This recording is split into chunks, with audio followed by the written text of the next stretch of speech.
Ordinary girl saves elderly man on the street. Little did she know he was a millionaire. Emily Johnson glanced anxiously at her watch as she hurried across the bustling Fifth Avenue in New York City. She was late for her second shift at Mercy General Hospital and couldn't afford another warning. That's when she heard a muffled groan and saw an elderly man collapsing on the sidewalk, clutching his chest. Without hesitation, she dropped her bag and rushed to help. Sir, what's so wrong?" Emily asked, kneeling beside him as a small crowd gathered, everyone just watching with their phones in hand. The man couldn't answer. His skin was pale and sweaty, his breathing uneven. Emily recognized the signs immediately. A heart attack. "Does anyone here know CPR?" she called out, scanning the crowd. No one responded. "Can someone please call 911 emergency services?" As a woman finally pulled out her phone to make the call, Emily positioned the man properly on the ground. With precise movements, she began chest compressions, counting aloud as she pressed rhythmically. 1, 2, 3, 4, she chanted, determined. "Please, sir, hang on, help is coming." It was the longest 5 minutes of Emily's life. By the time the ambulance arrived, the man had partially regained consciousness, though he was still confused and disoriented. "You saved his life," one of the paramedics said as they loaded him onto the stretcher. "Are you a doctor?" "Nurse," Emily replied, straightening her wrinkled scrubs. "I work at Mercy General. Actually, I'm late for my shift." "We're taking him there. Need a ride?" Emily nodded gratefully. During the ride, she continued monitoring the elderly man's vitals. He looked about 75, dressed in simple but well-made clothes. A light blue shirt, a beige jacket and dark pants. They found no ID in his pockets, just a white handkerchief and some loose change. At the hospital, Emily went straight to her supervisor, Mrs. Bennett, a middle-aged woman with stern eyes but a heart too soft to admit it. "Sorry I'm late, Mrs. Bennett. I was on my way when I had to help an elderly man who had a heart attack on the street." Mrs. Bennett peered over her reading glasses. "The one who just came into the ER? I heard the paramedics talking about a heroic nurse." Emily blushed. "It was nothing. Anyone would have done the same."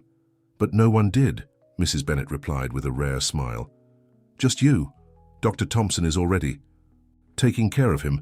Now get to your station. We've got a busy night ahead." Throughout her 12-hour shift, Emily couldn't stop thinking about the elderly man. During breaks, she checked on him in the ICU. According to his chart, he'd suffered a moderate heart attack and was stable, but they still hadn't identified him. With no ID and seemingly confused, patient 227, as he was registered, couldn't provide coherent details about himself. By 7 a.m., when her shift finally ended, Emily was exhausted, but she couldn't leave without one last visit to the mysterious patient. "Hello, may I come in?" she asked, gently knocking on his room door. The man was sitting up in bed, gazing out the window at the city sunrise. He turned slowly at the sound of Emily's voice. "Please, come in," he answered. His voice, surprisingly steady for someone who'd had a heart attack less than 24 hours earlier. "How are you feeling today?" Emily asked, stepping closer to the bed. "Better, thanks to you," he said, studying her with keen blue eyes. "You're the young woman who saved me yesterday, aren't you? I vaguely remember your face." "Yes, it's me, Emily Johnson, nurse here at Mercy General." "Nice to meet you, Emily. He paused, slightly furrowing his brow. A shadow of confusion crossed his face, followed by an expression Emily couldn't quite decipher. Fear, hesitation. "I can't remember who I am," he finally said, lowering his gaze to his hands. "I can't remember my name, where I live, nothing. The doctors said it might be a temporary effect of what happened to me." Emily nodded understandingly. Temporary amnesia wasn't uncommon in patients who had suffered trauma or stressful events like a heart attack. "Don't worry, that's normal. Your memory usually comes back little by little," she reassured him. "In the meantime, we need to call you something. Is there a name you'd like to use temporarily?" The man thought for a moment before answering. "You can call me William. It was my father's name. At least I remember that." "Mr. William, then," Emily smiled. "We'll work together to help you recover your memories, okay? I need to rest a bit now, but I'll come back later to check on you." "You'll really come back?" he asked, with a vulnerability that touched Emily's heart. "I promise," she replied firmly.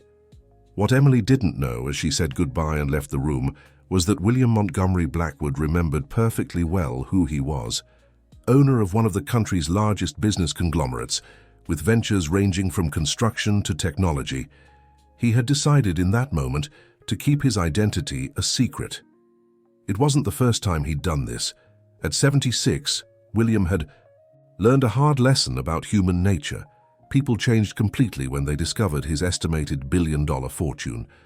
Distant relatives approached with obvious interests, strangers became servile, and even longtime friends seemed to look at him differently, as if he were more his money than a person. Widowed for 5 years, and with only one granddaughter, William felt increasingly isolated in his empire. His unexpected hospitalization offered a rare opportunity to observe how people would treat him without knowing who he really was, and that young nurse with her kind brown eyes and steady hands that had literally brought his heart back to life had piqued his curiosity. In their brief encounter, she had treated him with a genuine dignity he had rarely experienced in recent years. Emily arrived at her small apartment in Astoria around 8:30 a.m. after taking a bus and walking a few more blocks. The old building had no elevator, and she slowly climbed the 4 flights, feeling every muscle in her body protest after the long night shift. Inside the one-bedroom apartment, simplicity was evident, but everything was clean and tidy. She tossed her bag onto the worn-out sofa, kicked off her shoes, and headed straight for the shower. The hot water eased some of the tension in her shoulders as she mentally reviewed the events of the previous day. While making a strong cup of coffee, her phone rang. It was her mother, Mrs. Margaret, calling from the small town of Maplewood outside New York City. "Good morning, sweetheart. Just got off work." "Hi, Mom. Just got home. How are you feeling?" There was a brief hesitation before the answer. "I'm fine, dear. Same as always." Emily knew that tone. Her mother never admitted when the pain got worse. "Did the doctor schedule the surgery yet?" "Yes, in 2 months." 2 months? But that's too long, Mom. Didn't Dr. Mitchell say it was urgent?" "Sweetheart, you know how the system works. And don't worry, I can handle waiting." Emily clenched her phone tightly, feeling frustration rise. Her mother needed knee surgery that kept getting postponed due to lack of resources. The basic insurance plan Emily could afford on her nurse's salary didn't cover the procedure, and the wait list in the public system seemed endless. "I'll figure something out, Mom. Maybe I can pick up some extra shifts this month." "Don't even think about it. You already work too much. What's with all the overtime to make yourself sick too? And what about that graduate program you wanted so badly?" Emily sighed. She'd been accepted into a cardiac nursing specialization, but the course costs, even with the partial scholarship she'd secured, were beyond her means right now, especially with her mother's medical expenses. "Grad school can wait. Mom, your health can't." After a few more attempts from her mother to dissuade her, they said goodbye. Emily finished her coffee, set the alarm for 4 p.m., and lay down on her small but comfortable bed. Her last thoughts before falling asleep were about the mysterious Mr. William and his apparent loneliness. Dear listener, if you're enjoying the story, don't forget to like and especially subscribe to the channel. It helps us newcomers a lot. Now back to the story. When Emily returned to the hospital that night, she discovered Mr. Williams' room had been moved from the public wing to a private one. "How did this happen?" she asked Sarah, the floor receptionist. "Apparently, Dr. Thompson decided he needed closer monitoring," Sarah explained with a shrug. "You know how he is with elderly patients." Emily did know. Cardiologist, Dr. Thompson was famous for his exceptional care of geriatric patients, often extending courtesies beyond standard hospital protocol. After starting her shift and tending to her assigned patients, Emily finally found a moment to visit Mr. William. She knocked softly on the private room door and entered when she heard a response. The room was far more comfortable than those in the public wing, a wall-mounted TV, a small sofa for visitors, even a vase of fresh flowers on the bedside table. Mr. William sat on the bed, flipping through a magazine without much interest. "Good evening, Mr. William. How are you feeling today?" The old man's face brightened when he saw her. "Emily, You really came back. I promised, didn't I? She smiled, stepping closer to check the monitor by the bed. Your vitals look great. Did Dr. Thompson say when you might be discharged? Tomorrow, if everything stays good, he replied, setting the magazine aside. But that leaves me with a problem. What problem? I don't know where to go, he admitted, with a vulnerability that felt genuine. No memory, no ID, no idea where I live. Emily bit her lip, thoughtful. The hospital's social worker was on vacation for 3 more days, and standard protocol would send someone like Mr. William to a temporary shelter until his identity was confirmed. But the idea of sending this kind old man to an overcrowded shelter unsettled her deeply. Is there anyone who might be looking for you? Family? Friends? No one's come so far, have they? He replied with a sad smile. Maybe I'm just a lonely old man with no one who cares. The words hit Emily like a knife. She thought of her own mother, alone in Maplewood, and how awful it would be if something happened to her with no one around to help. You could stay on my couch for a few days. The words slipped out before she could stop them. Until the social worker returns from vacation and we find a better solution. Mr. Williams seemed genuinely surprised by the offer. You barely know me, child. Why would you do this for me? Emily Johnson shrugged, slightly embarrassed by her own impulsiveness. You're not the first patient I've taken home temporarily, when they had nowhere else to go. And besides, she hesitated, something tells me you're a good person. What Emily didn't mention was that she had done this 3 times before, temporarily sheltered vulnerable patients who needed a safe place to recover. An elderly woman who had suffered a mild stroke and had no family in the city, a homeless teenager who had broken his arm and needed to keep his cast dry and clean, and a young mother who had given birth prematurely and needed help in the first days with her baby. Mr. Williams studied her curiously, as if trying to decipher her true intentions. Finally, he nodded. If it's not too much trouble, I'd accept your offer. I promise not to overstay my welcome. The following afternoon, after being discharged from Mercy General Hospital, Mr. William left with Emily. She had brought some simple clothes that belonged to her late father, which would have fit the older man perfectly if he weren't significantly taller. They're a bit short, but they'll do until we find something better, she remarked as they walked toward the bus stop. They're just fine, he assured her, though he felt awkward in pants that barely reached his ankles. You didn't have to go to the trouble. The bus ride to Emily's apartment was an eye-opener for William. It had been decades since he'd used public transportation, always traveling in chauffeured luxury cars. The jolts of the crowded vehicle, the heat of packed bodies, the distinct smell of a city at rush hour, it all felt almost alien to him. He watched, fascinated, as Emily moved naturally through the environment, offering her seat to an older woman, chatting briefly with the fare collector who seemed to know her, helping a mother maneuver a stroller off the bus. Small acts of kindness. That seemed as natural to her as breathing. When they reached the building, Emily guided him up the stairs, slowing her pace to match his. No elevator, sorry. I know it's not ideal after a heart attack, but the doctors said light walking is good for recovery. Don't worry, William replied, though he was breathing heavily by the 4th floor. A little exercise never hurt anyone. As Emily opened the door to her apartment, William was greeted by the cozy simplicity of the place. It was small, certainly, but impeccably clean and tidy. A combined living room and kitchenette, a short hallway leading to what he assumed were the bedroom and bathroom, and windows offering a modest view of a graffiti-covered wall on the neighboring building. It's not much, Emily said, setting her bag on the compact table that served as both a dining spot and a desk. But the couch is comfortable, I promise. I've slept on it plenty of times while studying for college exams. William looked at the 2-seater sofa, draped with a colorful handmade blanket. It was smaller than any of the armchairs in his mansion's living room, but there was something genuinely inviting about it. It's perfect, he said sincerely. You're already doing so much for me. Emily made tea for them both and they sat at the small table.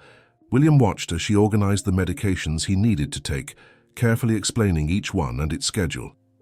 This is for cholesterol, this one for blood pressure, and this is a mild blood thinner. You can't miss any of them, especially the blood pressure one. Have you always been this careful? Asked William, watching her with curiosity. Emily smiled, a bit embarrassed. I suppose so. My mother used to say I was born with a calling to care for others. When I was little, I was always picking up injured animals from the yard. Baby birds that fell from their nests, abandoned. Kittens, even a possum once. My father was furious. She laughed at the memory. But my mother always supported me. She's a retired nursing technician, the one who inspired me to follow this career. She must be very proud of you. She is, but now she's the one who needs care, Emily sighed. She's waiting for knee surgery. The pain keeps getting worse and the waiting list doesn't seem to move. William felt a pang of guilt. In his mansion, there was a full medical wing with state-of-the-art equipment and a staff available 24/7, all to ensure his comfort. And here was this young woman who had saved his life, struggling to get a simple surgery for her mother. I'm sorry, he said with genuine compassion. It must be hard to see her suffering and not be able to help. It is, Emily admitted, standing up to wash the cups. But we'll find a way. We always do. That evening, after Emily prepared a simple dinner of rice, beans, and an omelette, they watched a TV show sitting side by side on the small couch. To William, that ordinary domestic routine had an almost exotic novelty. There were no butlers bringing his favorite whiskey, no oppressive silence of vast empty rooms, just the occasional noise of neighbors, the distant sound of traffic outside, and Emily's quiet presence beside him, occasionally commenting on the show. When they finally turned in for the night, Emily in her room and William on the couch, he lay in the dark thinking. In his privileged life, he was surrounded by people paid to attend to his every need. Here, he had found someone who helped him simply because it was the right thing to do. For the first time in many years, William Montgomery Blackwood questioned the choices he had made in life and the values he had prioritized. The following days settled into an unexpectedly pleasant routine.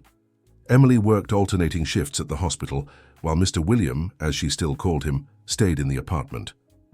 To his own surprise, he began finding small ways to make himself useful, washing dishes, organizing Emily's nursing books, and even attempting, with disastrous results at first, to prepare a simple pasta for when she came home exhausted from work. "This is amazing," Emily exclaimed when she arrived home to find the table set, even if the pasta was slightly too sticky. "Where did you learn to cook?" "I didn't," he confessed with an embarrassed smile. "I watched a tutorial on TV this morning. I think I need more practice." The truth was, William had never cooked a meal in his adult life. He had always had private chefs at his disposal, preparing elaborate dishes to his liking. There was something strangely satisfying about creating, with his own hands, something as simple as a plate of pasta. On the third day, while Emily was at work, the doorbell rang. William hesitated before answering to find a middle-aged woman with a suspicious expression. "Who are you?" she asked bluntly. "And where's Emily?"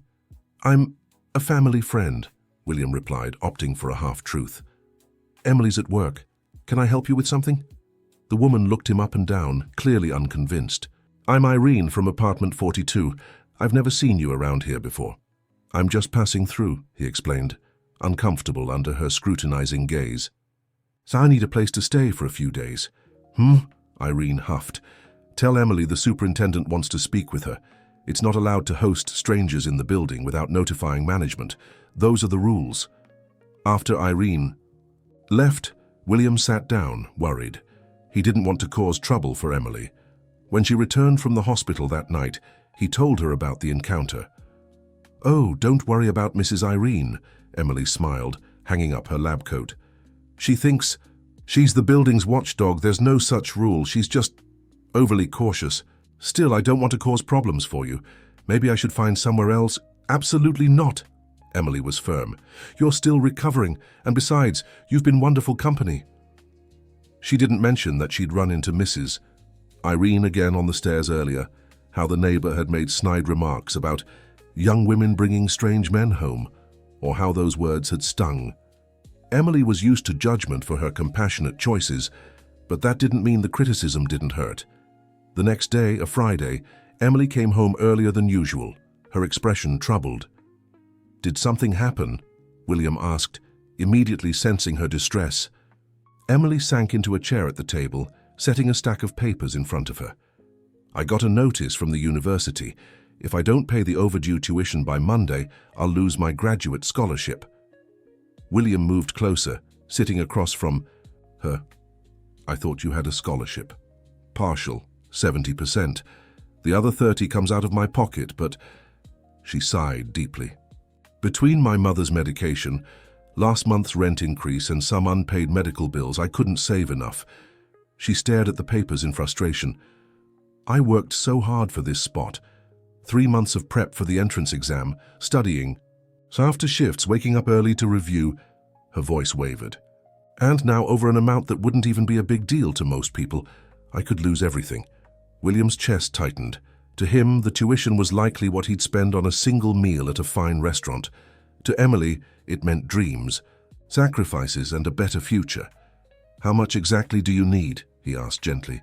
$1,200, she replied, discreetly wiping away a stubborn tear. "I tried negotiating a payment plan, but the school's policy is clear: no payment, no place in the program." William felt helpless.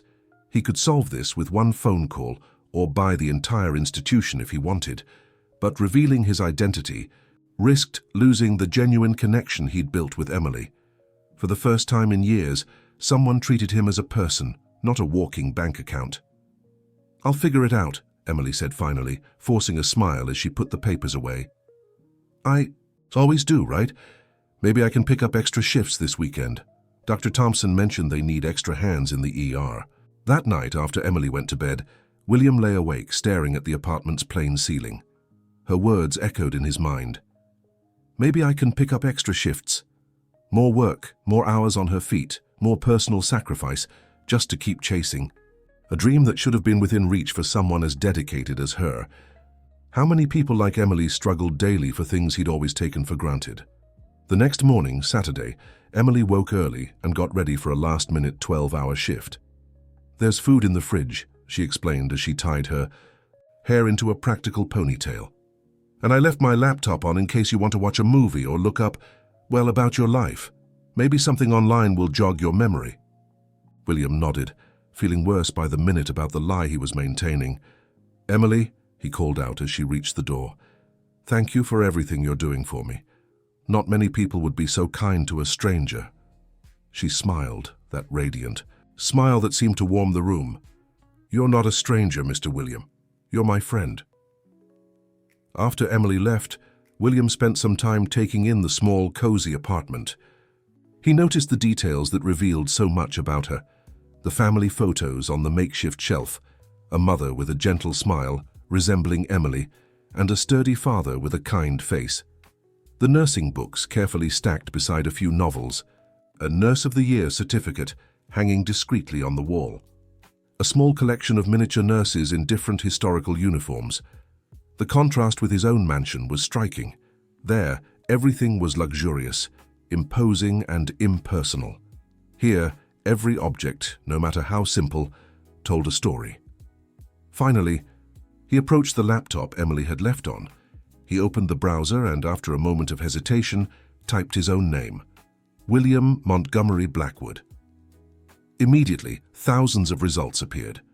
News about his companies, speculations about his fortune, even a recent article questioning his mysterious disappearance 4 days prior. One headline in particular caught his eye: "Blackwood family on alert. Tycoon vanishes without a trace." The article included a photo of him at a recent charity event and a statement from his granddaughter, Victoria. "We are deeply concerned about my grandfather's sudden disappearance. He left for his morning walk, as he does every day, and simply never returned. Authorities have been notified and we are offering a substantial reward for information leading to his whereabouts." William laughed bitterly. Victoria, worried? The same granddaughter who only visited when she needed more money for her extravagances, who had tried to convince him to sell parts of the business to fund her failed ventures, who barely hid her impatience when he spoke about his plans for the future of the company. He kept browsing and found an interview with his driver, Robert. Mr. Blackwood asked me to drop him off at Central Park for his usual walk. We agreed I'd pick him up at the north entrance 2 hours later, but he never showed. He left his phone in the car, as he always does during his walks to avoid distractions. I'm devastated. In 15 years of working for him, this has never happened. Robert was a good man, William thought, one of the few he truly trusted. He felt a pang of guilt for causing genuine worry to his loyal employee. Just then, the doorbell rang, interrupting his thoughts. William quickly closed the browser and went to answer, expecting to find the nosy neighbor again. But standing at the door was a tall man in an impeccable suit and a serious expression. "Can I help you?" William asked cautiously. The man stared at him for a few seconds before his eyes widened in recognition. "Mr. Blackwood?" he asked, incredulous. "Is it really you?" William felt his blood run cold. It was Michael Stevens, his personal lawyer of over 20 years. "Michael," he whispered, glancing nervously down the hallway, afraid a neighbor might overhear. "What are you doing here?" "What am I doing here?" Michael seemed baffled. "What are you doing here? The entire country is looking for you. Your granddaughter is on the verge of a nervous breakdown. Your executives are in a panic.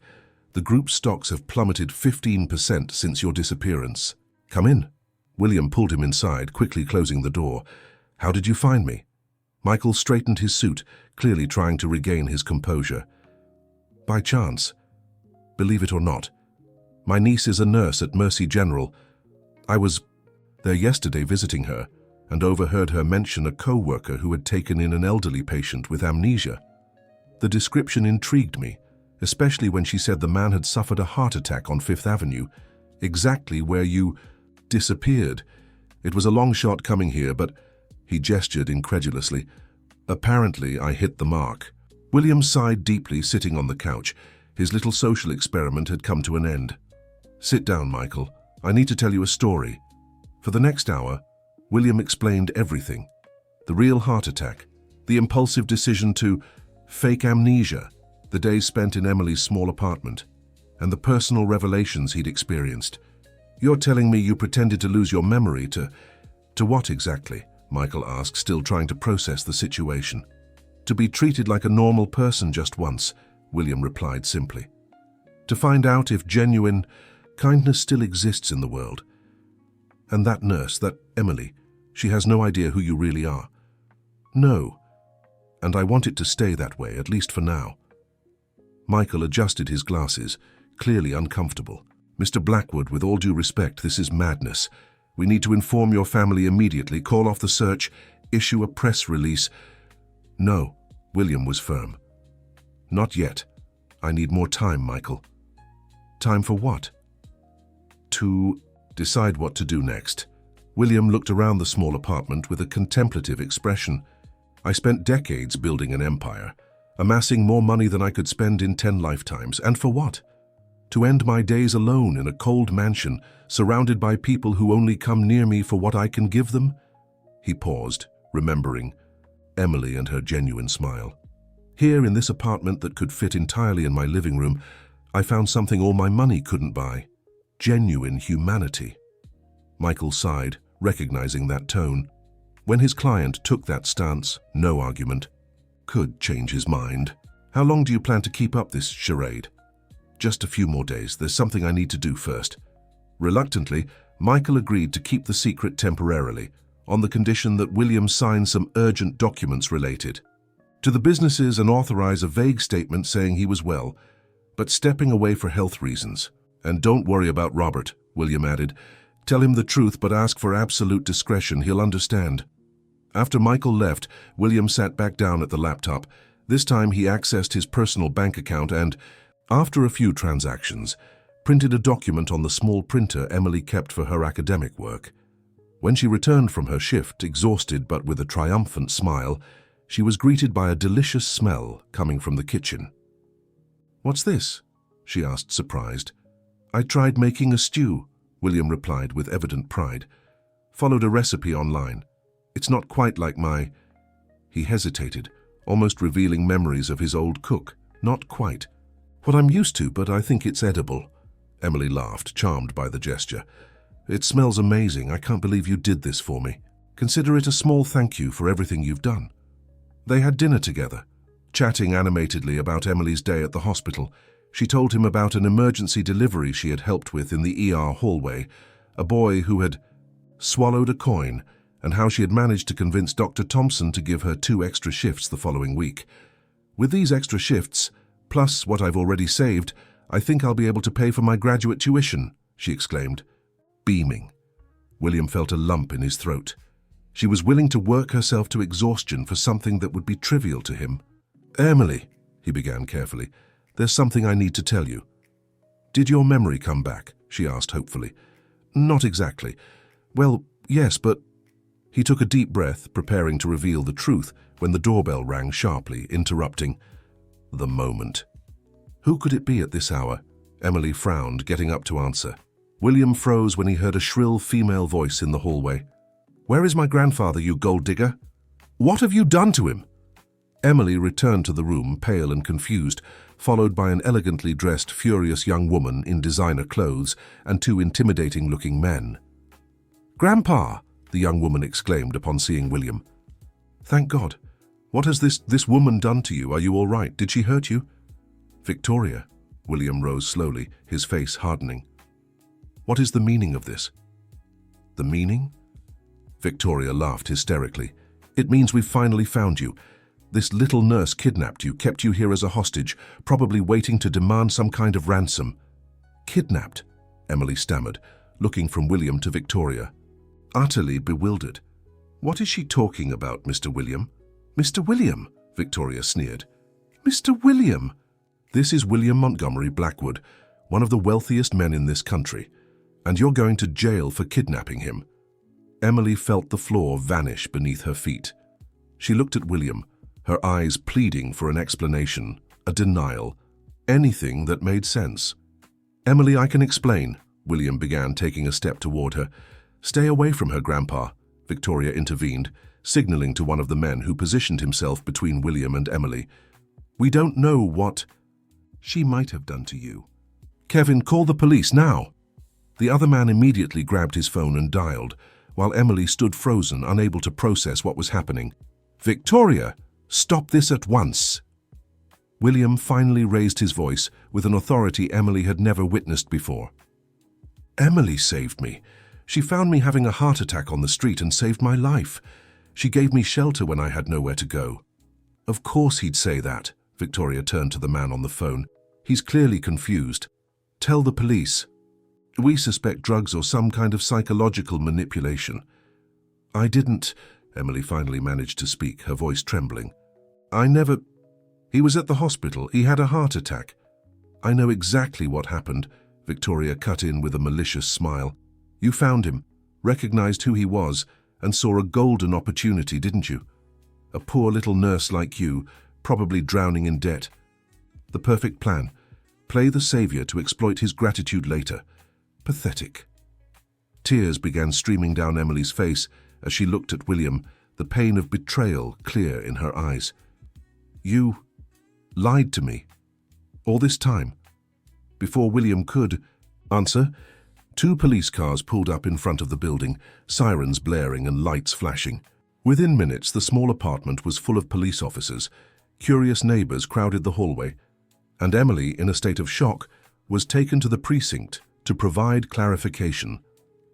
The last glimpse she had of William was him arguing heatedly with his granddaughter while being practically dragged out by one of the security guards, his expression a mix of anger and despair as he tried, in vain, to reach her. That night, Emily Johnson's simple and honest world completely collapsed. Dear listener, if you're enjoying the story, take a moment to like and especially subscribe to the channel. It helps us a lot as we're just starting out. Now, continuing. At the neighborhood precinct, Emily sat in an uncomfortable chair across from a tired detective who seemed more annoyed about his interrupted dinner than interested in her case. "So, Miss Johnson," he checked his notes, "you're saying you didn't know who the man you were hosting in your home was?" "I thought he was just an elderly man who'd had a heart attack," Emily replied, her voice still shaky. "At the hospital, he said he didn't remember who he was, that he had amnesia. And you, a healthcare professional, believed that cliché amnesia story and took a complete stranger into your home? The detective asked with clear skepticism. It's not the first time I've helped patients with nowhere to stay, Emily tried to explain, feeling increasingly cornered. I've volunteered with vulnerable people for years. I can provide contacts for confirmation. The interrogation went on for hours. The same questions phrased in different ways, trying to find contradictions in her story. Emily held firm, though she was exhausted and emotionally devastated. She hadn't committed any crime, but the way the questions were framed made her feel like a criminal. Do you have any idea who William Montgomery Blackwood is? The detective finally asked, leaning back in his chair. One of the most influential men in this country. People like him don't just disappear without consequences. I just wanted to help someone in need, Emily answered, silent tears streaming down her face. I never asked for anything in return, never demanded anything, just offered temporary shelter. The detective studied her for a long moment before sighing. Look, I won't lie to you, your story sounds far-fetched, but so far we don't have evidence of any crime. Without a formal complaint from the Blackwood family, we can't hold you. But this isn't over. You're not to leave the city and must be available for further questioning if needed. When Emily was finally released, it was past 3 a.m. With no money for a taxi and buses no longer running, she began the long walk home, feeling utterly alone and betrayed. Amanda's words echoed in her mind. One of the richest men in this country. The whole time she'd cared for Mr. William, shared his worries, his financial struggles, his hopes and dreams. He was a billionaire pretending to be a helpless old man. Why, to laugh at her later? To tell his wealthy friends how he fooled a naive nurse? When she finally reached her building, Emily was met in the lobby by Mrs. Irene, whose expression mixed disapproval with morbid curiosity. What were you thinking, girl? The neighbor asked, partially blocking the stairs. Hosting a man like that. Now the whole building is talking. What if he sued all of us? The super is furious. Please, Mrs. Irene, Emily said wearily. Not now. Not now, the woman repeated, indignant. You bring a billionaire to a building like ours, the police show up. There are reporters outside waiting for a statement, and you say, not now. Reporter? Emily felt her blood run cold. Yes. A van from a major newspaper arrived. Half an hour ago. They're interviewing everyone leaving the building. Emily closed her eyes, a wave of nausea washing over her. Her private life, her act of kindness, turned into a media circus. Her name linked to an alleged kidnapping. How would this affect her job at the hospital? Her spot in grad school? Her colleagues' opinions? Ignoring Mrs. Irene's continued protests, she raced up the stairs as fast as she could. Reaching the fourth floor, she froze at the sight of her apartment door slightly ajar. Heart pounding, she pushed it open slowly. The place had been completely ransacked. Drawers pulled open, cabinets searched, books and papers scattered across the floor. Someone had broken in, urgently and carelessly looking for something. My God, she whispered, trying to process yet another blow. Staggering to the couch, the same one where William had slept, Emily collapsed, finally letting uncontrollable sobs overtake her. Everything she'd built, her carefully organized life, seemed to be crumbling around her. As soon as the sun rose, Emily began cleaning the apartment. It was Sunday, she wasn't on shift, and the physical act of tidying and reorganizing offered some relief to her troubled mind. As she worked, she checked what had been taken. Strangely, nothing of real value was missing. Her old laptop was still there, as was the small television and the phone she'd left charging. Even the little box, where she kept her modest savings, remained untouched. What then had the intruders been looking for? At 10 a.m., her phone rang. It was Martha, her supervisor at the hospital. Emily, her voice was tense and formal, a far cry from her usual tone. We need to talk about your situation. Martha, I can explain. Not over the phone. The supervisor cut in. The administration has called an emergency meeting tomorrow to discuss the incident. Your presence is mandatory at 8 a.m. in the director's office. Before Emily could say another word, Martha hung up. The message was clear. Her job was on the line. The hospital couldn't afford to keep an employee tangled up in a scandal with one of the country's most powerful families. The next few hours passed in a blur of anxiety and preparing for the worst. Emily updated her resume, trying to imagine how she'd explain in future job interviews why she left Mercy General Hospital. She called her mother but couldn't bring herself to tell the whole story, only saying she was dealing with some work problems. That afternoon, as she sorted through clothes to donate, a feeble attempt to distract herself, someone knocked at the door, heart racing, thinking it might be the police again, or worse, a reporter who'd slipped past the front desk. Emily opened it a crack, keeping the chain lock on. To her surprise, it was Michael Stevens, the man in the suit who'd visited William the day before. "Miss Johnson," he greeted formally. "I'm Michael Stevens, personal attorney to Mr. Blackwood. May we talk?" Reluctantly, Emily let him in. They sat at her small kitchen table, Michael looking out of place in his impeccable suit in the modest surroundings. "First of all," he began, placing a folder on the table, "Mr. Blackwood asked me to convey his deepest regret for what happened yesterday. He never intended to put you in such a position." "Where is he now?" Emily asked, her voice betraying more emotion than she'd have liked. "At his residence, under medical care," Michael replied. "The stress from recent events has worsened his heart condition." Emily felt a pang of worry but immediately suppressed it. She no longer had any responsibility toward that man. "Why did he lie to me?" she asked directly. "Why pretend to have amnesia? Was it some kind of twisted social experiment?" Michael adjusted his glasses, clearly uncomfortable. "It's not my place to judge Mr. Blackwood's motivations, only to carry out his instructions. And at this moment, his instructions are clear." He opened the briefcase and took out an envelope. "He wishes to compensate you for all the trouble caused." Emily stiffened. "I don't want his money." "Please, miss, be reasonable." "No," she was firm. "I didn't help that man for money. I didn't take him in out of self-interest. And I won't accept payment now, as if all the time we spent together, all the conversations we had were just a business transaction." Michael sighed, clearly anticipating this reaction. "Mr. Blackwood suggested you might say that. That's why he asked me to give you this personally."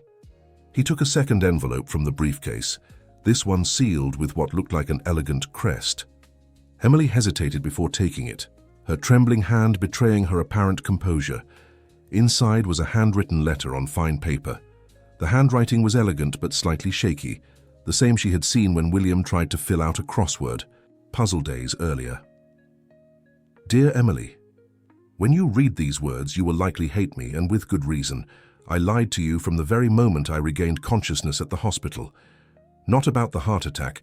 That, unfortunately, was genuine, but about everything else. I don't have amnesia. I never did. I am, in fact, William Montgomery Blackwood, and everything your granddaughter said about my financial standing is true. What she didn't mention, because she likely doesn't understand, is how that wealth can be a gilded prison. For decades, I've been treated not as a man but as a walking asset. People approach with calculated smiles and rehearsed kindness, always wanting something in return. Even my own family sees me more as a bank or an insurance policy than as a human being with feelings, fears, and desires of my own. When I collapsed on that sidewalk and you rushed to help me, without knowing who I was, without expecting a reward, something awoke in me. A curiosity, perhaps, or a long-forgotten hope that genuine kindness still exists in this world. That's why I kept up the charade of amnesia. Not to deceive you, or for some cruel social experiment, but to experience, perhaps for the last time, in my life, what it's like to be seen and treated simply as a human being. The days I spent in your apartment were the most authentic I've lived in decades. Your generosity, your dedication to your patients, your personal sacrifices for your mother's education and health, all of it moved me deeply and made me question the choices I've made in my life. I know nothing I say can erase the hurt I've caused or undo the damage to your reputation, but I want you to know your kindness was not in vain. You didn't just save my life on that sidewalk. You also saved something in me I thought had died long ago, my faith in humanity. I don't ask for your forgiveness, for I know I don't deserve it. I only ask that you accept the help I offer, not as payment for your services, but as a way to honor the impact you've had on my life. With sincere regret and deep gratitude, William. Emily folded the letter slowly, fighting back the tears threatening to fall. The sincerity in William's words was palpable, but the pain of betrayal was still raw. "What does he want from me now?" she asked Michael, her voice controlled. "Only that you know the truth," the lawyer replied. "And that you accept this." He pushed the first envelope toward her. "Not as payment, but as an opportunity to continue the good work you do." Reluctantly, Emily opened the envelope. Inside, there wasn't a check as she'd expected, but an official document bearing the Blackwood Foundation's seal. It was a full scholarship for her postgraduate studies in cardiac nursing, covering tuition, course materials, and even a monthly stipend for personal expenses. He also instructed me to inform you that your mother will receive complete medical attention for her knee problem, Michael continued. "The best specialists, no waiting list. Everything is already being arranged." Emily felt torn between gratitude and indignation. On one hand, the help would solve her most pressing problems. On the other, she felt manipulated, as if her kindness had been tested and was now being rewarded like a well-behaved pet. "Why didn't he come in person?" she finally asked. Michael seemed surprised by the question. "As I said, he's under medical care, and frankly, after the incident with his granddaughter, we thought it wiser to avoid another confrontation." "So that's it? He throws money at the problem and hopes it all goes away?" Michael sighed, closing his briefcase. "Miss Johnson, I've known William Montgomery Blackwood for over 20 years. Never in all that time have I seen him so affected by another person as he is by you. What he's offering isn't just money, it's an opportunity. The rest is up to you." After Michael left, Emily sat alone with her thoughts. The scholarship, the medical help for her mother, it would all solve real, immediate problems. But at what cost to her pride, to her integrity? As she wrestled with herself, her phone rang, an unknown number. "Hello?" "Emily," a hesitant male voice. "This is Robert, Mr. Blackwood's driver." "How did you get my number?" she asked, surprised. "Dr. Michael gave it to me. Look, I'm doing this on my own. He didn't ask me to call, but I've known the boss for 15 years and I've never seen him as bad as he is now." "What do you mean?" "Since he came home, he refuses to eat, barely takes his medicine, won't let anyone into his room," Robert explained, concern clear in his voice. "The only thing he keeps saying is your name. I need to speak to Emily. I need to apologize." "To Emily?" "Robert, please," the driver interrupted. "I'm not asking for him. I'm asking for the man who helped me when no one else would, who paid for my kids' education, who treated me with dignity when other employers saw me as just a servant. He's a good man who made a mistake." Robert's words resonated deeply with Emily. She had seen that side of William, his kindness, his genuine curiosity about her life, his sincere gratitude for small gestures. "What do you suggest I do?" she finally asked. "Tomorrow afternoon, around 3, his private nurse leaves to pick up medication. Security will be light because his granddaughter has an out-of-town commitment. It might be an opportunity for an unannounced visit." Emily fell silent, considering. Should she really involve herself with this family again, after everything that had happened? "I'll think about it," she finally replied. "I can't promise anything." After hanging up, Emily sat on her couch, staring at the scholarship documents and William's letter. She thought of her mother, waiting months for a surgery that could now happen in days. She thought of her dreams of specialization, now within reach. And she thought of the lonely old man in his mansion, surrounded by material wealth, but seemingly devoid of the human connections she took for granted. Without making a definitive decision, Emily prepared for bed, knowing the next morning would bring the difficult meeting at the hospital and possibly the end of her career there. What she didn't know was that at that very moment, in the luxurious Blackwood mansion in the Upper East Side, Victoria was having a heated conversation with her grandfather's private physician. "I don't care if he refuses to take his medication.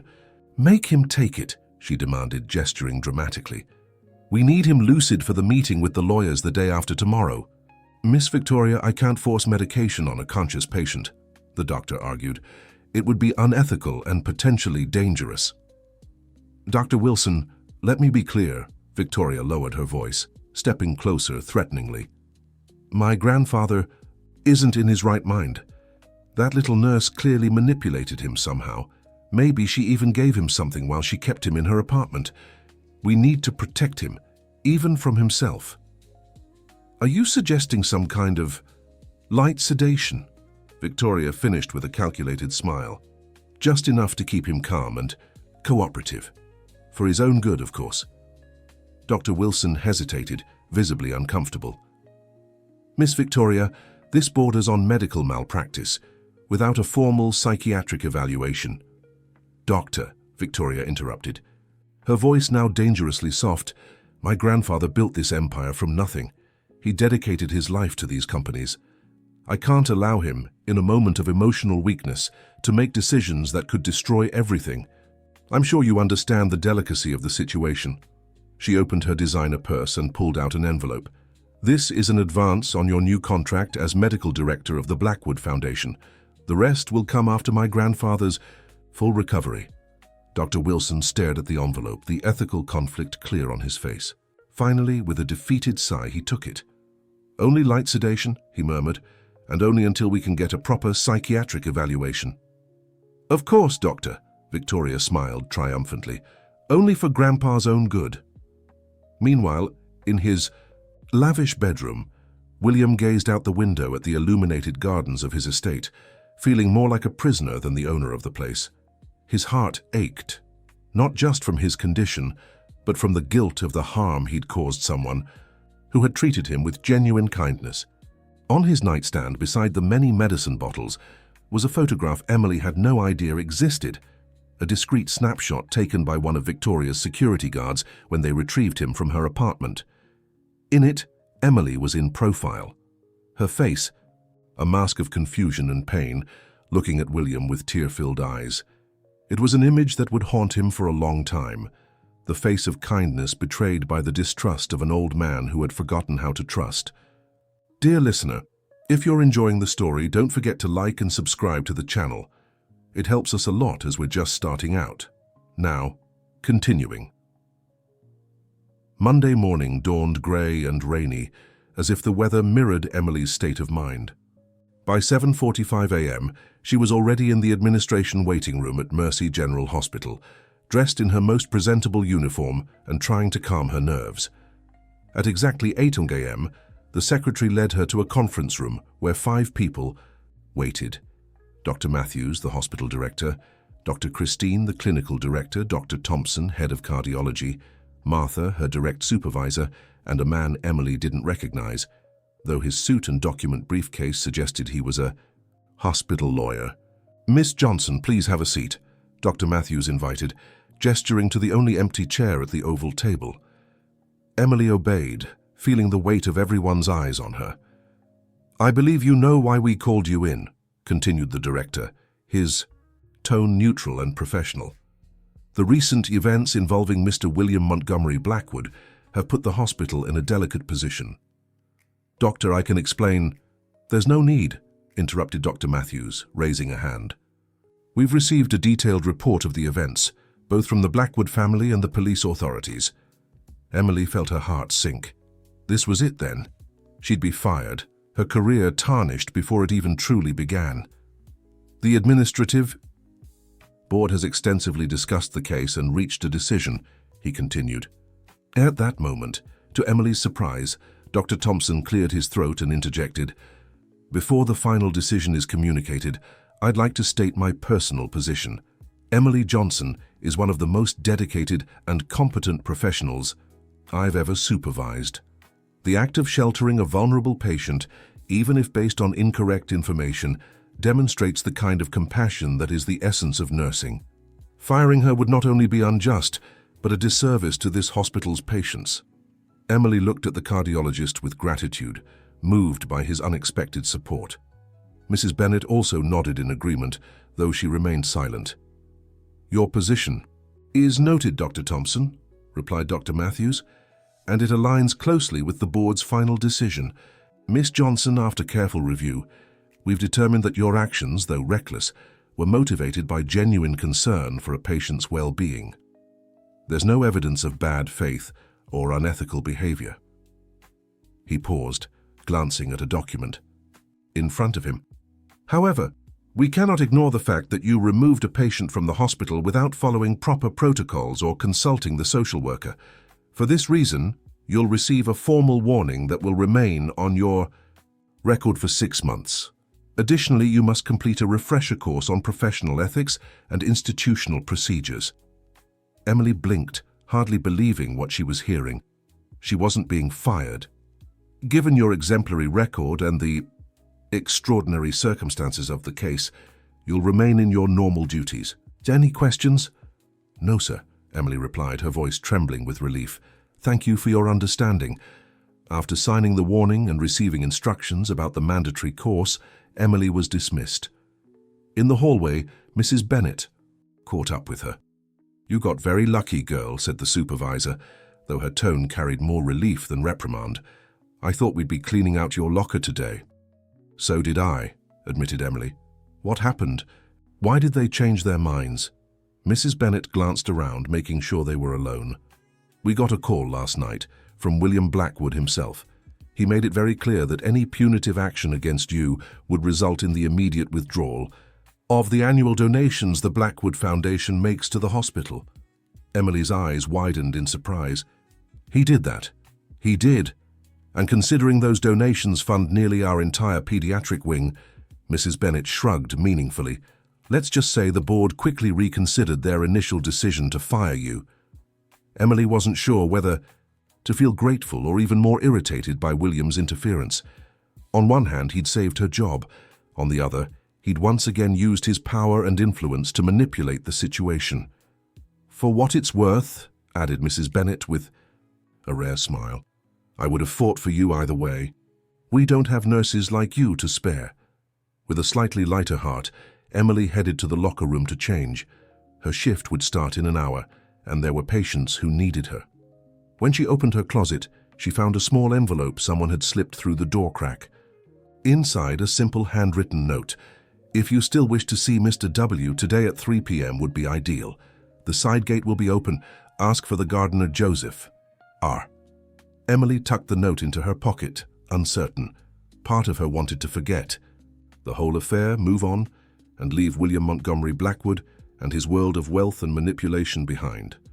Yet another part still genuinely worried about the elderly man who had shared his couch and his life with her for a few days. Her shift passed slowly, with Emily torn between her professional duties and her personal dilemma. At 2:30 p.m., when she finally left the hospital, she made her decision. She would see William one last time, just to make sure he was truly okay. After that, she would close this chapter of her life for good.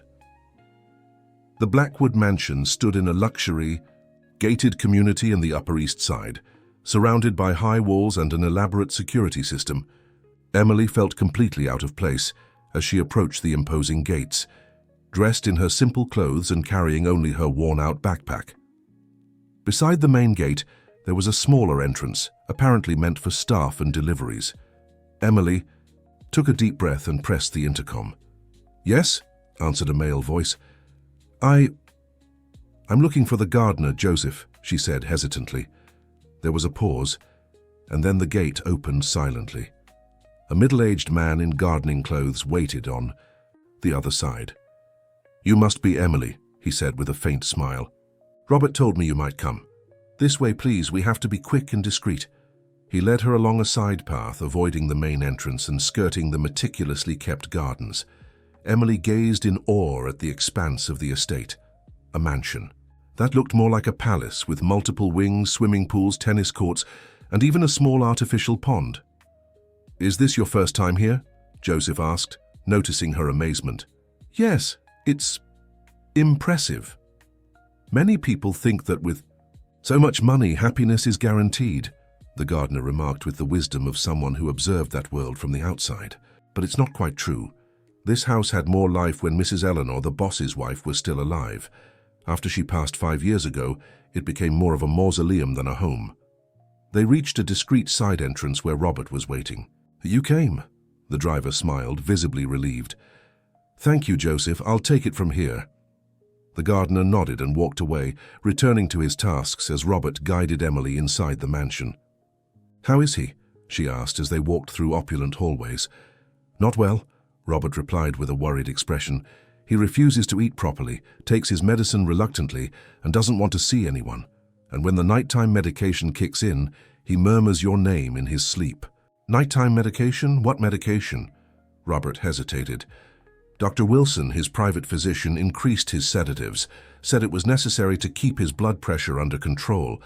But the boss never needed such strong sedation before. Even after his first heart attack 2 years ago, he stayed lucid and active during his recovery. Now he's different, almost lethargic during the day. An alarm went off in Emily's mind. As a nurse specialized in cardiology, she knew the protocols for post-heart attack patients well. Excessive sedation wasn't common or recommended unless there were specific complications. They reached a grand double wooden door at the end of a quiet hallway. "This is his room," Robert explained. "The private nurse just left to pick up medication from the pharmacy. We have about 40 minutes before she returns." "I'll keep watch in the hallway." "Thank you, Robert," Emily Johnson said softly, squeezing the driver's arm in gratitude for the risk he was taking for her. He nodded and stepped away, leaving her alone before the imposing door. Emily took a deep breath and knocked gently. No answer. She knocked again, a little louder, still silence. Concerned, she turned the doorknob and found the door unlocked. She stepped inside quietly. The room was enormous, larger than her entire apartment, and decorated with understated but undeniable luxury. Heavy curtains partially blocked the sunlight, casting a dim atmosphere. On a king-size bed, William lay seemingly asleep. Emily approached cautiously. Even in the dim light, she could see he looked paler and more worn than during the days he'd spent in her apartment. An IV line ran from his arm to a saline stand beside the bed. Her professional instincts kicked in immediately. She checked the IV bag, examined the medical chart at the foot of the bed, and frowned at the medication notes. "This isn't right," she murmured to herself. "This combination of sedatives is too strong for a cardiac patient." Carefully, she took William's pulse, noting his slowed heart rate, another sign of oversedation. "Mr. William," she called softly, using the name she'd known him by. "Can you hear me?" The elderly man's eyes opened slowly, unfocused at first. When they finally settled on Emily, an expression of surprise and then deep emotion crossed his face. "Emily?" His voice was hoarse, barely a whisper. "Is it really you, or am I dreaming again?" "It's me," she confirmed, sitting carefully on the edge of the bed. "I came to see how you're doing." William tried to sit up but seemed too weak. Emily helped him, adjusting the pillows to support him. "You came," he repeated, as if he couldn't believe it. "After everything that happened, after what I did to you, you came. I'm worried about you," she answered honestly. "Robert said you haven't been eating, barely taking your medication. Why bother?" William asked with unusual bitterness. "To prolong an empty life, a life where my own granddaughter sees me as nothing but a walking vault, where I have to pretend to be someone else just to receive a little genuine kindness." His vulnerability was so raw that Emily felt her earlier anger soften. This wasn't the manipulative billionaire she'd imagined after learning the truth, just a lonely, wounded old man. "Mr. William, I mean Mr. Blackwood. Please call me what you used to," he requested. "Those were the most honest days I have had in years." Emily nodded, granting the small request. "Mr. William, you don't look well. These medications," she gestured to the chart, "they're too strong. They're basically keeping you sedated." He gave a sad smile. "You notice that in 5 minutes when the medical team treating me for years sees no issue. Or maybe they do, but Victoria's orders are more persuasive than the Hippocratic oath." "What do you mean?" William tried to reach for a glass of water on the nightstand, his hands shaking so much Emily had to help him. "My granddaughter is in a hurry," he explained after taking a sip. "There's a meeting with the lawyers tomorrow. Matters of succession, changes to the will, control of the companies. She needs me present, but cooperative." "Are you saying she's deliberately keeping me docile?" William finished. It wouldn't be the first time. She learned from her father, my son-in-law. Charming on the surface, a predator underneath. When my Eleanor fell ill, he tried the same thing. Sedate her just enough to sign documents transferring her shares to him. Emily felt a chill. The manipulation she was witnessing went far beyond what she had imagined. We need to get you out. Of here, she decided, her protective instinct overriding her earlier resentment. And go where? William laughed humorlessly. This is my home, my gilded prison. Out there, I'm just a sick old man with a target on my back. But you can't stay here being practically... Emily hesitated, searching for the right word. Slowly. Poisoned? He suggested. Maybe not, but Victoria controls everything now, security, staff, doctors. Since I returned, I haven't even been able to make a phone call without supervision. Emily examined the medical chart again, her professional mind working quickly. These sedatives should only be administered at night to aid sleep, she noted. But the records show daytime doses too. That's not standard protocol for cardiac patients. She checked the IV. And this solution has a higher concentration than prescribed. Someone is deliberately increasing your sedation. William didn't seem surprised, just resigned. The empire I built will destroy me in the end. Ironic, isn't it? Emily made an impulsive but firm decision. I'll adjust it, she declared, tweaking the IV settings. This will lower the dosage to a proper therapeutic level. You should start feeling more alert in the next few hours. Why are you doing this? William asked, watching her with genuine curiosity. After how I treated you, after the humiliation you suffered. Because I'm a nurse, Emily replied simply. And because, despite everything, I believe I saw the real William during those days in my apartment. And that man, beneath all the wealth and power, deserves to be treated with dignity. She finished adjusting the IV and checked his vitals again. She was focused on the task when the door to the room abruptly opened. What do you think you're doing? A sharp female voice broke the silence. Emily turned to find a woman in a white uniform, presumably the private nurse, glaring at her indignantly. Who authorized your entry? How did you get past security? The woman demanded, stepping forward threateningly. She's a friend, William interjected, his voice firmer than it had been. I invited her. Mr. Blackwood, the doctor, was very clear. No unauthorized visitors. The nurse scolded as if speaking to a child. I'm calling security immediately. She grabbed the bedside phone, but before she could dial, William spoke. Again. Melissa, if you touch that phone, you're fired. This is my home and Emily is my guest. The nurse hesitated, clearly torn between her instructions and her employer's direct authority. Sir, your medications, they've been adjusted. To the correct level, Emily interjected professionally. The previous concentration was excessive and potentially dangerous for a patient with a history of heart problems. Who are you to question the treatment prescribed by Dr. Wilson?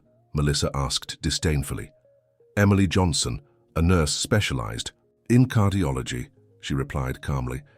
And I can assure you no ethical medical protocol would recommend that level of sedation for someone in Mr. Blackwood's condition. The two women locked eyes, the tension palpable. William broke the standoff. Melissa, you're dismissed for the rest of the day with full pay, of course. But sir, Miss Victoria was very clear. I'm still the head of this family. William's voice took on a firmness that surprised Emily, a glimpse of the powerful man he truly was.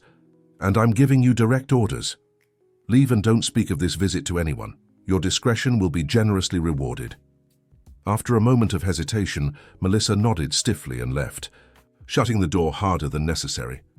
This will cause problems, Emily commented, concerned. She'll probably tell her granddaughter as soon as she leaves here. No doubt, agreed William, already seeming more alert with the reduced medication.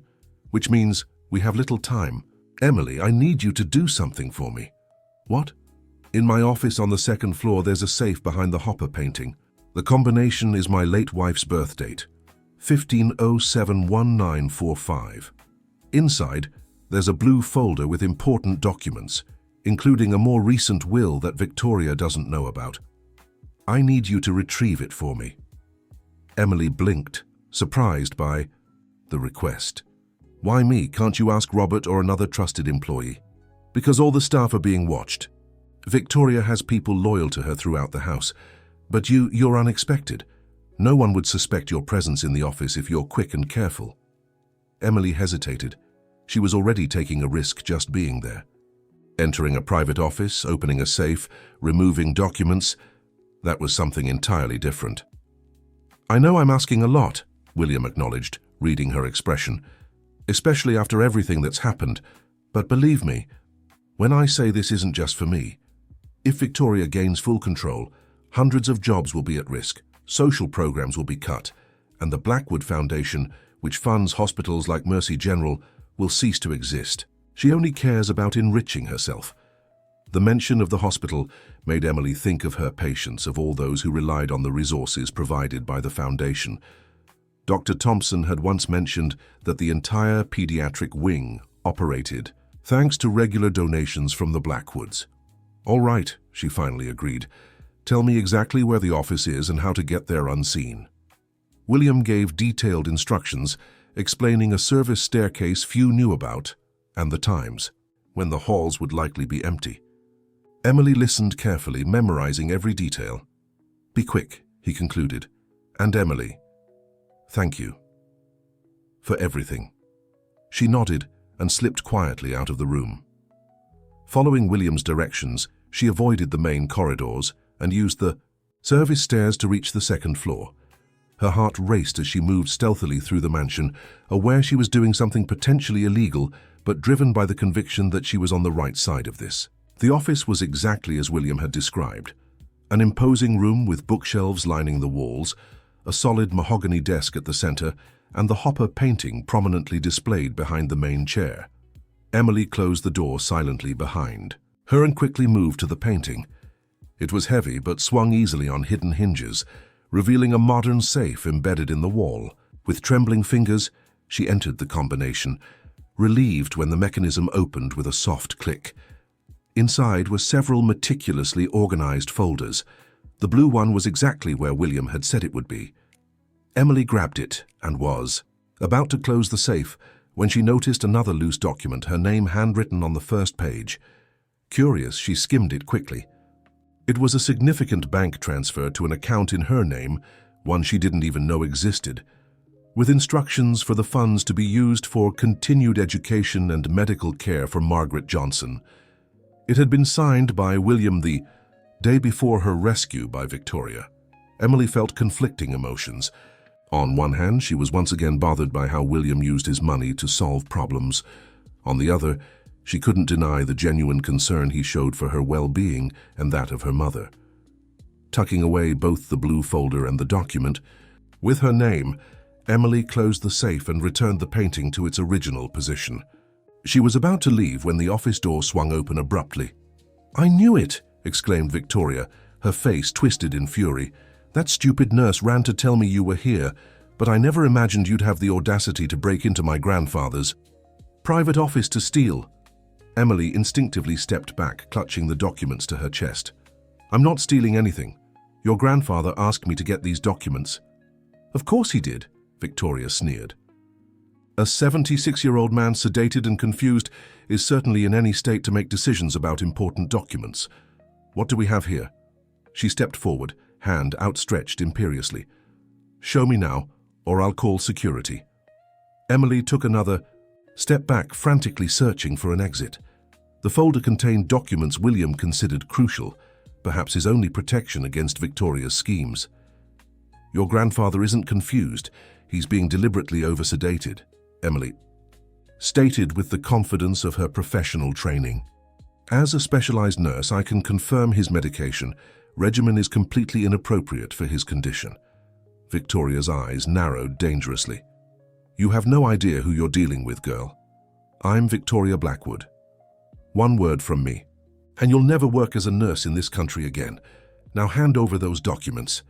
At that moment, heavy footsteps echoed in the hallway, and two men in suits, private security, appeared at the door. "Is there a problem, Miss Victoria?" asked the taller one, a man with stern features and military bearing. "Yes, Richard. This woman broke into our home and is stealing confidential documents," Victoria declared dramatically, pointing at Emily. "Call the police immediately." The guards advanced, but Emily, in a desperate move, raised the documents. "If you detain me, I'll tear these papers right now," she threatened, her heart pounding wildly. Victoria signaled for the guards to stop, her face a mask of calculated fury. "What do you hope to gain from this? Money? Is that it? How much did my grandfather promise you? I can double it, here and now." She opened her designer purse, pulling out a checkbook. "Name your price." Emily felt a wave of indignation. Even now, Victoria couldn't conceive that someone might act for reasons other than greed. "I don't want your money. I want your grandfather to receive proper medical care and make his own decisions." A glint of malicious understanding flashed in Victoria's eyes. "Ah, I see. You're smarter than you look. You don't want a one-time payment. You want a steady stream. You've manipulated a sick old man into rewriting his will, haven't you?" She laughed cruelly. "You wouldn't be the first con artist to try." "You're completely mistaken," Emily replied, keeping calm despite the situation. "Your grandfather is perfectly lucid when he's not being deliberately sedated. He's fully capable of making his own decisions." "Richard, Kevin," Victoria turned to the guards, "take those documents from her. Carefully, I don't want anything torn." The men moved forward again when an authoritative voice rang out from the doorway. "Stop right there." Everyone turned to see William Montgomery Blackwood, leaning on a cane, but standing perfectly straight, his eyes clear and alert. Beside him stood Robert, the driver, his expression worried but determined. "Grandpa!" Victoria exclaimed, instantly shifting her face to exaggerated concern. "What are you doing out of bed? You need to rest. This woman is disrupting your recovery." "Enough, Victoria." William's voice was quiet but carried authority. "Don't insult my intelligence by pretending to care." He slowly entered the office, Robert attentively at his side to offer support if needed. "Emily isn't stealing anything. I asked her to retrieve my most recent will, the one you conveniently lost after I signed it last month." Victoria paled slightly but held her ground. "Grandpa, you're confused. There's no new will. You're mixing things up because of the medication. The medication you instructed Dr. Wilson to increase to keep me sedated and manageable?" William asked with biting sarcasm. "Yes, I'm aware of that too." He approached the desk, leaning on it with one hand while holding his cane in the other. "Emily, please give me the blue folder." She obeyed, relieved to see William seemingly recovered from the lethargy that had gripped him earlier. Victoria watched, her eyes quickly calculating her options. "Richard, Kevin, you may leave," William ordered the security guards, who hesitated, glancing at Victoria. "Now!" He raised his voice with an authority that brooked no argument. The men left reluctantly, closing the door behind them. "Robert, please stay," William requested, before turning to his granddaughter. "Victoria, you've deeply disappointed me. Not only did you try to manipulate my medication, but you also attempted to hide this will, which significantly redistributes my assets." "Grandpa, please." Victoria changed tactics, her eyes suddenly brimming with tears. "I was only trying to protect you. Ever since this nurse showed up, you've been acting strangely, making impulsive decisions. I feared she was influencing you for her own benefit." Emily marveled at the young woman's acting skills. Had she not witnessed her earlier behavior, she might almost have believed her seemingly genuine concern. "No more lies," William cut in. "Emily saved me when I was having a heart attack on the street. She took me into her home without any idea who I was, offered me genuine kindness without expecting anything in return. She's the first person in years to treat me like a human being, not a walking bank account." He opened the folder, quickly, verifying its contents. "This will, which I signed a month ago in the presence of witnesses, and which you tried to conceal, reflects my true wishes. You'll still receive a significant portion of the inheritance, Victoria, but not control of the companies or the Blackwood Foundation. Those responsibilities will be shared among a trusted and experienced board." "You can't do this," Victoria exclaimed, dropping the mask of concern. "I've worked by your side for years, learned everything about the business. Those companies should be mine by right." "By right?"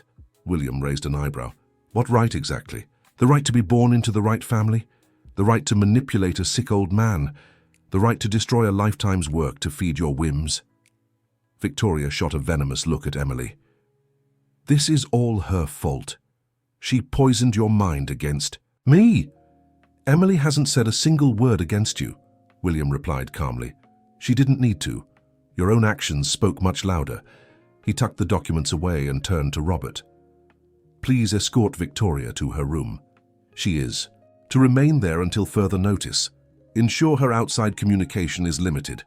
You can't lock me in my own room, Victoria protested indignantly. I'm not locking you in. I'm asking you to reflect on your recent actions. You may leave whenever you wish, William paused meaningfully. Out of this house, permanently. Victoria's face twisted into a mask of fury. You'll regret this, you foolish old man. And as for you, she pointed at Emily, your pathetic little life is ruined. When I'm done, you won't even get a job scrubbing hospital floors. With those words, she stormed out, followed by Robert, who cast an apologetic glance before closing the door. A heavy silence fell over the office. William suddenly looked exhausted, the effort of holding his ground clearly taking its toll. "For you should sit down," Emily suggested, concerned by his pallor. He nodded, letting her guide him to the chair behind the desk. "I'm sorry you were dragged into this family drama," he said after catching his breath. "You've already endured enough humiliation because of me." "I'm worried about you," Emily replied sincerely. "That medication was dangerously strong. You need proper medical supervision." William gave a weak smile. "Always the dedicated nurse, aren't you? Even after everything that's happened." "It's who I am," she shrugged. He looked at her with genuine admiration. "Emily, there's something I need to tell you. Something about that document with your name that you found in the safe."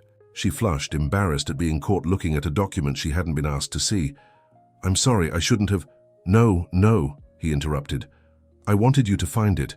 In fact, I hope to discuss it with you in person before recent events." William took the document from the folder and placed it on the desk. "This is an educational and medical fund created specifically for you and your mother. It's not a check, not a one-time donation, and certainly not payment for your services. It's an acknowledgement of the impact you've had on my life and an attempt to repay, however modestly, the kindness you've shown me." Emily stared at the document, processing its implications. "Why would you do this for me? You barely know me." William leaned back in his chair, a contemplative look on his face. "When you reach my age, Emily, with more money than you could spend in 10 lifetimes, you start questioning the purpose of it all. I built an empire, founded a charity, left my mark on the business world. But in none of those achievements did I feel the genuine humanity I experienced in your small apartment, sharing a simple meal and talking about ordinary things." He paused, searching for the right words. "You showed me what true wealth is, authentic human connections, kindness without expectation, a truly generous heart. How could I not want to repay that in the only way I know?" Tears welled in Emily's eyes, moved by his sincerity. "It's too much generosity for so little." "Little?" William smiled. "You saved my life twice, first on the sidewalk with your medical skills, and then in your apartment, reminding me what it means to be truly human."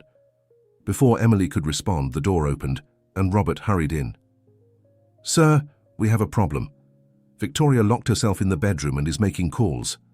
I heard her mention something about legal intervention and declaration of mental incompetence." William didn't seem particularly surprised. "I expected as much. She'll try to use my age and medical condition to gain legal control over my assets." "What can we do?" Robert asked, clearly worried. "We need to act fast," William replied, a new determination in his voice. "Robert, call Michael and have him come immediately. Tell him to bring an independent doctor for a formal competency evaluation and a notary to finalize some documents." He turned to Emily. "Would you mind staying a bit longer? Your presence as a healthcare professional could be valuable." "Of course," she nodded, surprised by the confidence he placed in her despite everything. Robert quickly left to make the calls, leaving Emily and William alone in the office again. "Mr. William," she began hesitantly, "are you sure you want to confront your granddaughter like this? She seems determined and dangerous," he added with a sigh. "Yes, she is. Always has been, ever since she was little. Her mother, my daughter, Barbara, died when Victoria was just 5. Her father, Matthew, was never a model of good character. He raised her to see the world only in terms of personal gain. He picked up a photo frame from the desk, showing a little girl smiling beside a young couple. I tried to step in, to give her different values, but the damage was already done. Now she sees my fortune as her birthright and me as an inconvenient obstacle. Emily felt an unexpected pang of compassion for the young woman, despite her despicable behavior. Maybe there's still hope for her, she suggested gently. People can change. William looked at her with an expression mixing admiration and skepticism. Your heart is truly extraordinary, Emily. After everything Victoria has done, you still see potential for redemption. I believe everyone deserves a second chance, she replied simply. If not for that, I wouldn't have come here today. A comfortable silence fell between them, broken minutes later when Robert returned. Michael is on his way with Dr. Carter, a renowned neurologist, and the notary, Mr. Parker. They should be here in about an hour. Excellent, William nodded. And Victoria? Still in her room on the phone. I heard her mentioning an urgent meeting with lawyers. Predictable, William remarked. Robert, please prepare the main conference room and ask Mrs. Zoe to arrange a proper snack for our guests. As Robert left to carry out the instructions, Emily couldn't help but admire the calm assertiveness with which William handled the situation, despite his weakened health. You surprise me, she commented. A few hours ago you were nearly incapacitated by medication, and now you're coordinating a complex counter-strategy. William smiled, a glimmer of his old vigor in his eyes. You don't build an empire from scratch by being easily defeated, my dear. Besides, he lowered his voice conspiratorially, I've been facing corporate sharks for 50 years. My own granddaughter, as cunning as she is still an amateur by comparison. Emily couldn't help but smile at his confidence. I think I underestimated you. Many make that mistake, he replied with a wink. It's an advantage I've learned to use. The next hour passed quickly, with Emily helping William organize some documents and discussing details of his medical condition. She was impressed by his sharp memory and clear reasoning, with no sign of the cognitive difficulties Victoria had implied. When Michael finally arrived, accompanied by a middle-aged man with a professorial air, Dr. Carter, and an older gentleman, in a formal suit, Mr. Parker, William was fully prepared. Michael, thank you for coming so quickly, he greeted, standing to welcome the visitors. Mr. Blackwood, Michael seemed relieved to see him alert and coherent. I was worried after your call. Robert mentioned something about medical manipulation? Unfortunately, yes, William confirmed. But first, let me introduce Emily Johnson. You've already met, I believe. Michael nodded formally to Emily, who returned the gesture. Emily identified that I was being overly sedated, apparently under my granddaughter's instructions, continued William. She adjusted my medication to appropriate levels, which explains my current clarity. Dr.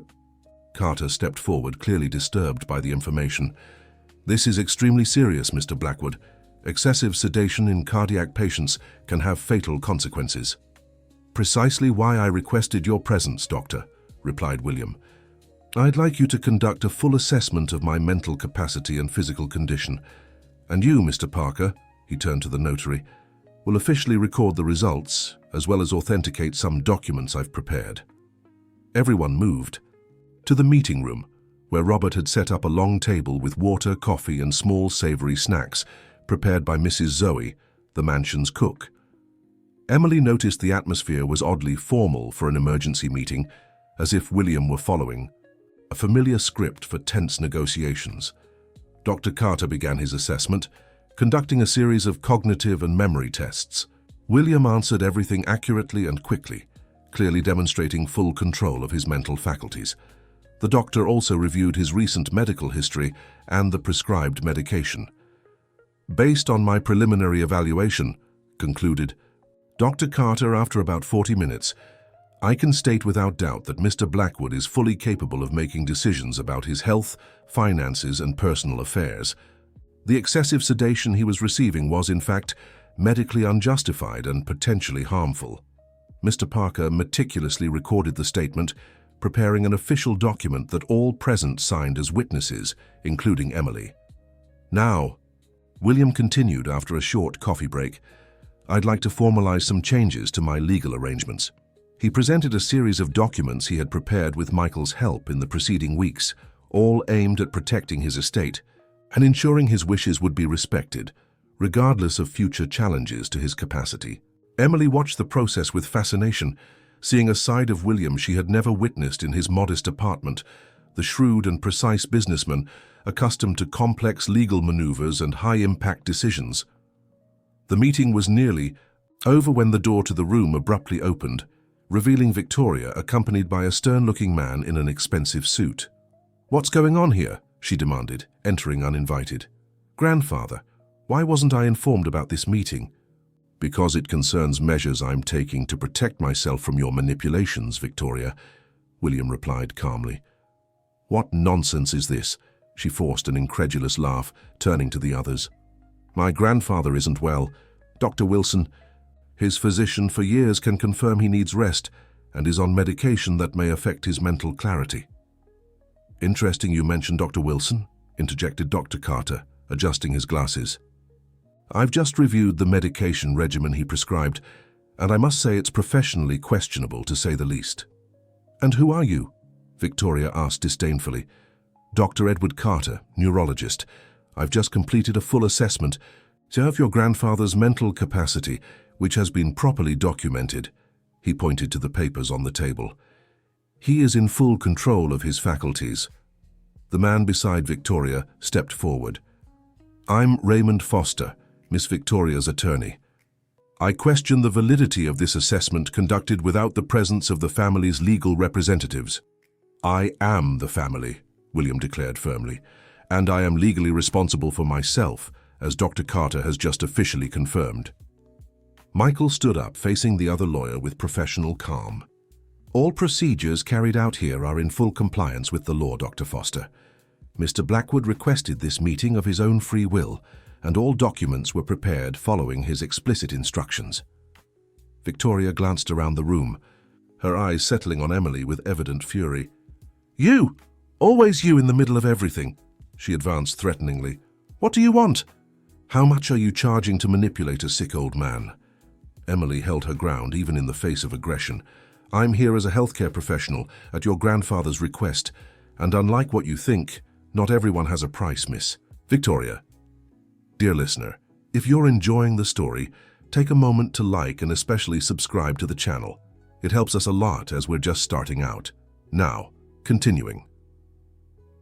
"Please, Victoria," William intervened, his voice tired but firm. "Enough with the accusations. If you really want to help, start by acknowledging what you've done." "What I've done," she repeated, feigning disbelief. "All I've done is take care of you. While you were missing, I was the one who coordinated the search, who kept the businesses running, who instructed Dr. Wilson to keep me sedated," William finished. "Who tried to hide my new will, who planned to have me declared incompetent so you could take control of everything." A tense silence fell over the room. Victoria looked at her lawyer, who gave a slight nod, signaling she should change tactics. "Grandpa," she tried again, her voice suddenly softer, "you're not thinking clearly. Since your incident, you've been acting impulsively. I'm just trying to protect you. Protect everything you've built." "Protect or take for yourself," William challenged. "Victoria, I've watched you these past years. I've seen your growing ambition, your impatience for my exit. I've seen how you treat employees with disdain, how you dismiss the social projects I built, how you plan to sell parts of the group to fund your own interests." He sighed deeply. "You're my granddaughter, and despite everything, I love you, but I don't trust you with my legacy." The words seemed to hit Victoria like a physical blow. For a brief moment, her mask of outrage slipped, revealing genuine hurt, quickly replaced by cold determination. "You'll regret this," she declared, straightening up. "Dr. Foster, let's go. We have other measures to take." They left swiftly, leaving a heavy silence behind. William suddenly looked exhausted, the strain of the confrontation evident on his pale face. "Emily," he called softly, "could you check my vitals? I don't feel very well."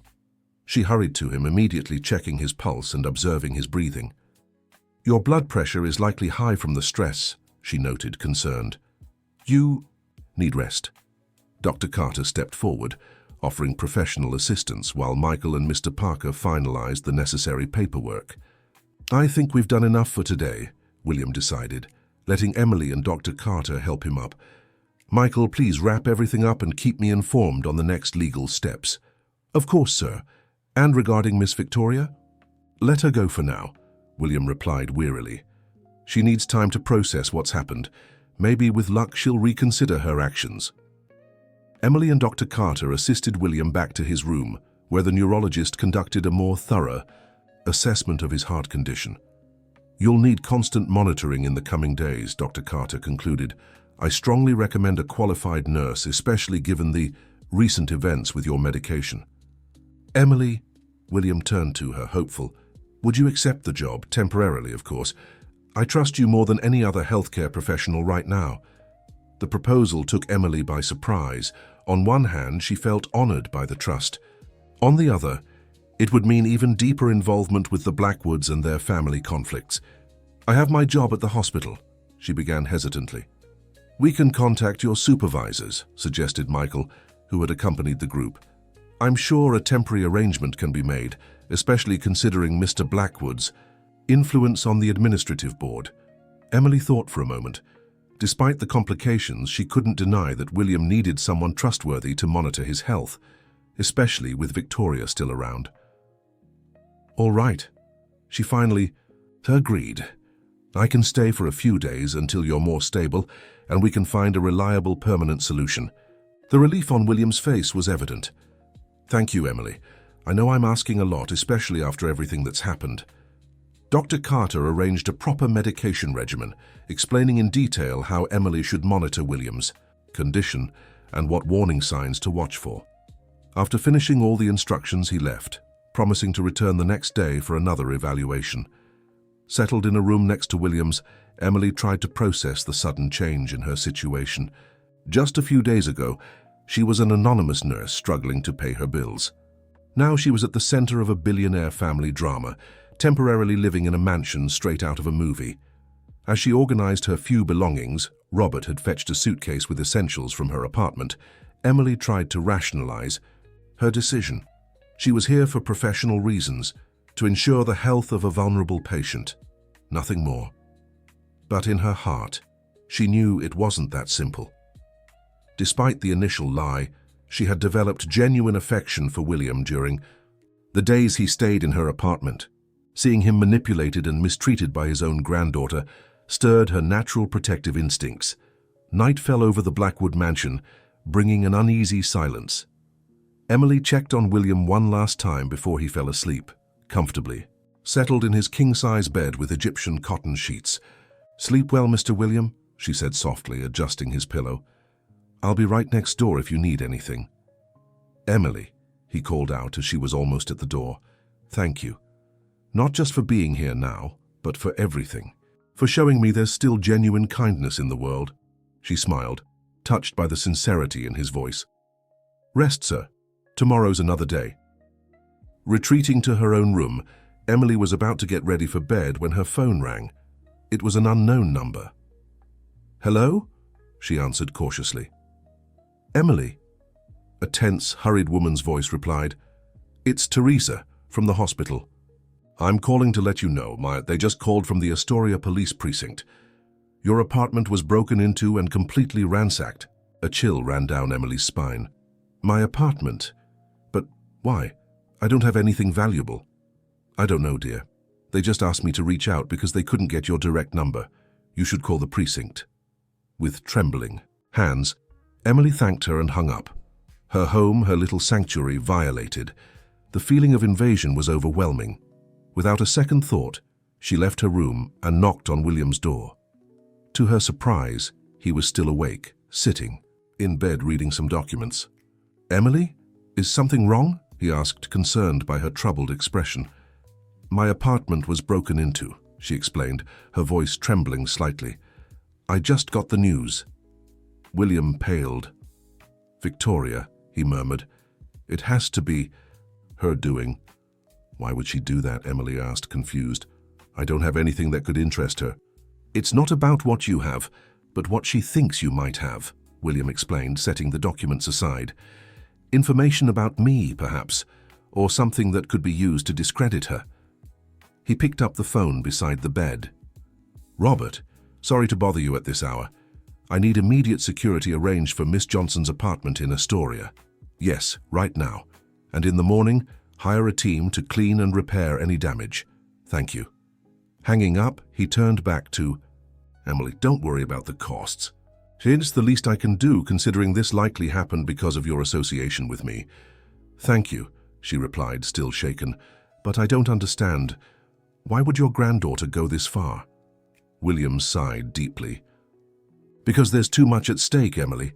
The Blackwood Empire is worth billions. Control of the companies, the foundation, the investments. It represents power and wealth beyond what most people can imagine. Victoria was raised to covet that power, to see it as her birthright. He adjusted himself in bed, looking even more exhausted. And now you, a nurse she sees as an intruder, somehow gained the trust of the man who controls it all. In her mind, that makes you a threat that needs to be neutralized. Emily sat on the edge of the bed, trying to process everything. It's just so extreme. Breaking into a home, possibly destroying property. For people like Victoria, the ends always justify the means, William explained sadly. She probably sent someone to look for documents, recordings, anything that could tie me to you in a compromising way. But there's nothing like that. We know that. But Victoria lives in a world where everyone has hidden motives, where every relationship is a transaction. She can't fathom that you simply helped a stranger out of kindness. Emily reflected on those words, realizing how sad that worldview was. What do we do now? She finally asked. Now, we rest, William replied. Tomorrow, we continue protecting. What's important? Not just my material wealth, but the values people like Victoria don't understand. Integrity, compassion, social responsibility. He reached out, gently squeezing her hand. I'm sorry for dragging you into all this, Emily. If you want to walk away, I'll understand completely. She thought about her ransacked apartment, the humiliation of the temporary arrest, Victoria's threats, and then the vulnerable elderly man before her, fighting to protect not just his fortune, but principles he believed in. No, she said firmly, I won't walk away. At least not until I'm sure you're safe and receiving proper care. William smiled, relief and gratitude softening his tired face. You truly are extraordinary, Emily Johnson. The next morning, Emily woke early, accustomed to hospital routines. After a quick shower in the luxurious bathroom adjoining her room, larger than the living room of her apartment, she dressed in simple clothes Richard had brought from her home. Stepping into the hallway, she encountered Mrs. Zoe, the mansion's cook, a middle-aged woman with a motherly expression and an impeccable apron. Good morning, dear, Mrs. Zoe greeted warmly with her northeastern accent. Breakfast is served. In the private dining room. Richard told me you'd be up early. Thank you, but first I need to check on Mr. William, Emily replied. He's already up, can you believe it? Mrs. Zoe said, clearly impressed. I haven't seen him so lively this early since Mrs. Eleanor was alive. He's in the sunroom having his coffee. Emily followed the cook's directions, walking through a series of corridors until she reached a sunny room with glass walls overlooking meticulously kept gardens. William was sitting in a comfortable armchair, reading the newspaper while drinking coffee. Good morning, she greeted, surprised to see him so alert. How are you feeling? William looked up over his reading glasses, smiling. Like a new man. I slept better last night than I have in months. I believe it has something to do with finally being free of those excessive sedatives. Emily stepped closer, discreetly checking his vitals. Steady pulse, good color, normal breathing. Impressive, she remarked. But we shouldn't let our guard down. Your heart condition still requires careful monitoring. Always the professional, he smiled, setting the newspaper aside. Join me for coffee? Mrs. Zoe makes the best cheese bread in New York City. Emily accepted the invitation, pouring herself coffee and taking a still warm cheese bread. As they ate, William updated her on the events of the previous night. "Robert arranged security for your apartment. Everything is being cleaned and repaired. It seems the damage was mostly disorder. Whoever broke in was looking for something specific." "I still can't believe someone would break into my home because of you," Emily said, shaken by the idea. "Unfortunately, when you carry the Blackwood name, the people around you often become targets," he replied regretfully. "It's one of the reasons I have so few genuine relationships." Breakfast was interrupted by the arrival of Michael, the lawyer, looking troubled. "Good morning, Mr. Blackwood, Miss Johnson," he greeted formally. "I'm sorry to bring disturbing news so early, but Victoria filed a petition for guardianship against you this morning." "Guardianship?" Emily repeated, shocked. "A legal motion to declare my client incapable of managing his own affairs," Michael explained, "claiming debilitating medical condition and cognitive decline." William didn't seem particularly surprised. It was expected. She wouldn't give up so easily. "Dr. Carter has already been notified," Michael continued. "His evaluation from yesterday will be crucial for our defense. We also have the documents signed by the notary certifying your mental capacity." "What about Dr. Wilson?" Emily asked, concerned. "If he testifies that Mr. William needs heavy sedation—" "I've already handled that." Michael allowed himself a small, satisfied smile. "I spoke with him last night. When he learned we could present evidence of improper and potentially dangerous prescriptions, which could lead to a malpractice lawsuit, well, let's just say he suddenly remembered his Hippocratic oath." "He'll testify against Victoria?"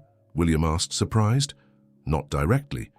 But he agreed to provide a statement acknowledging there may have been a miscommunication regarding the prescribed dosages, enough to undermine her argument about your supposed incapacity." Emily watched the conversation with fascination, impressed by how quickly and efficiently Michael navigated these complex legal waters. "There's another matter," the lawyer continued hesitantly. "Victoria is making accusations against Miss Johnson." "What kind of accusations?" William asked, his voice suddenly tense. "She claims Emily exerted undue influence over you, taking advantage of your supposed vulnerability for financial gain." Emily felt her face burn with indignation. "That's ridiculous. I've never asked anything of Mr. William." "We know that," Michael reassured her.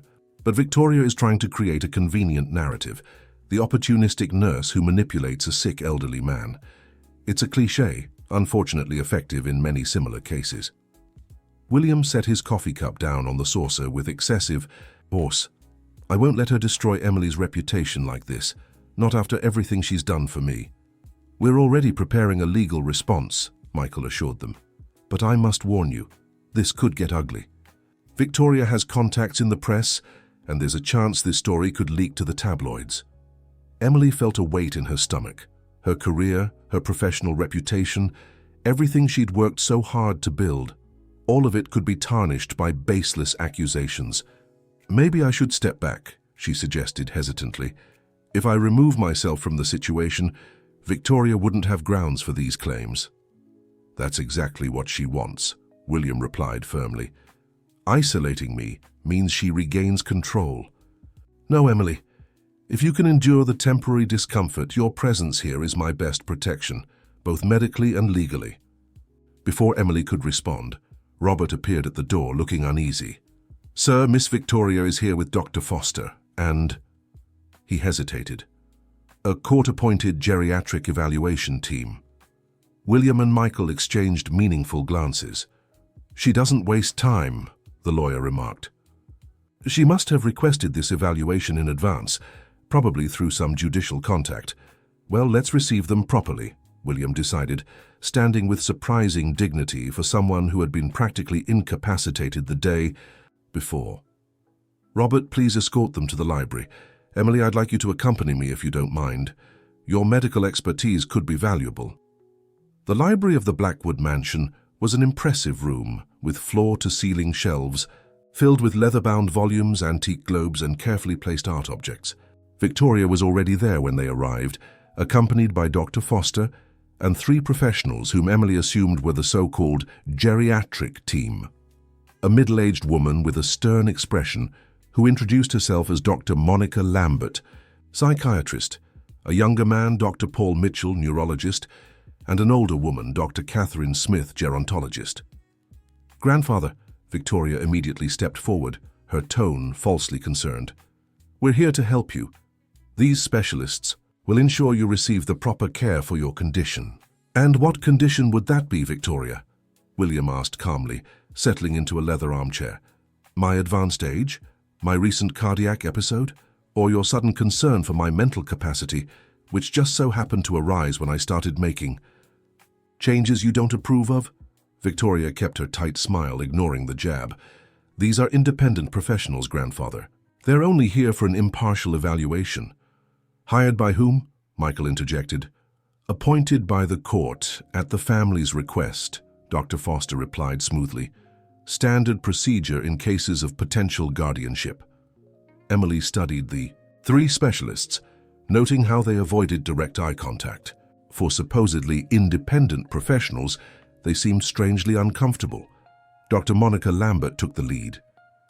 Mr. Blackwood, we're just here for a preliminary assessment. The process is simple and non-invasive. We'll ask a few questions, conduct some cognitive tests, like the ones Dr. Carter performed yesterday, William interrupted, the results of which have already been properly documented and notarized. The psychiatrist seemed momentarily thrown. We weren't aware of a prior evaluation. How odd, Michael remarked, flipping through a file he'd brought with him. Considering we sent a copy to the court this morning, along with our response to the guardianship petition. An uncomfortable silence fell over the room. Dr. Foster cleared his throat. Regardless of prior evaluations, the court deemed a second opinion appropriate, given the unusual circumstances of the case. And what would those circumstances be? Asked Emily, unable to hold back. The fact that Mr. Blackwood is perfectly lucid and making decisions that go against his granddaughter's interests, Victoria shot, her a venomous look. And who are you to weigh in? The nurse who kidnapped my grandfather and has now moved into our home? Emily is my private nurse, hired on Dr. Carter's recommendation, William replied firmly. And she's here at my explicit request. Dr. Paul Mitchell, who had been silently observing until then, intervened. If I may, we could proceed with the evaluation. Mr. Blackwood appears willing and articulate, which is a good sign. The sooner we conclude, the faster we can present our findings to the court. There was something in his tone, a professional straightforwardness that contrasted with the discomfort of the other two specialists, that gave Emily a flicker of hope. Perhaps not everyone on the team was committed to Victoria's narrative. The evaluation continued for nearly 2 hours. William answered every question with clarity and precision, performed the cognitive tests with ease, and even joked occasionally about his supposed senility. Emily remained at his side, stepping in only when specific medical questions about his heart condition arose. By the end, it was evident even to the most skeptical observers that William Montgomery Blackwood was in full control of his mental faculties. Dr. Catherine Smith, the gerontologist, was the first to speak after the tests concluded. Mr. Blackwood, I must say I'm impressed by your mental acuity and vigor, especially considering your recent cardiac episode. Based solely on my preliminary observation, I see absolutely no indication for guardianship. Victoria visibly paled. Dr. Smith, surely we need to consider the full history.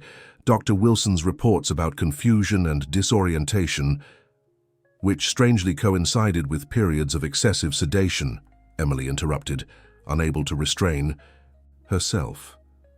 Sedation that I adjusted to proper therapeutic levels when I discovered the abuse. Dr. Paul Mitchell frowned, clearly disturbed by this information. Excessive sedation. That wasn't mentioned in the reports we received. Of course, it wasn't, Michael remarked.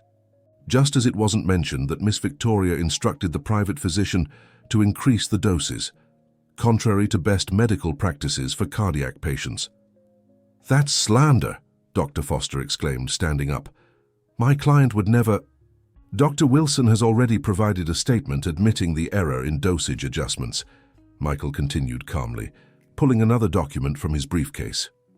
Though he was careful not to mention who suggested such adjustments, the implications are quite clear.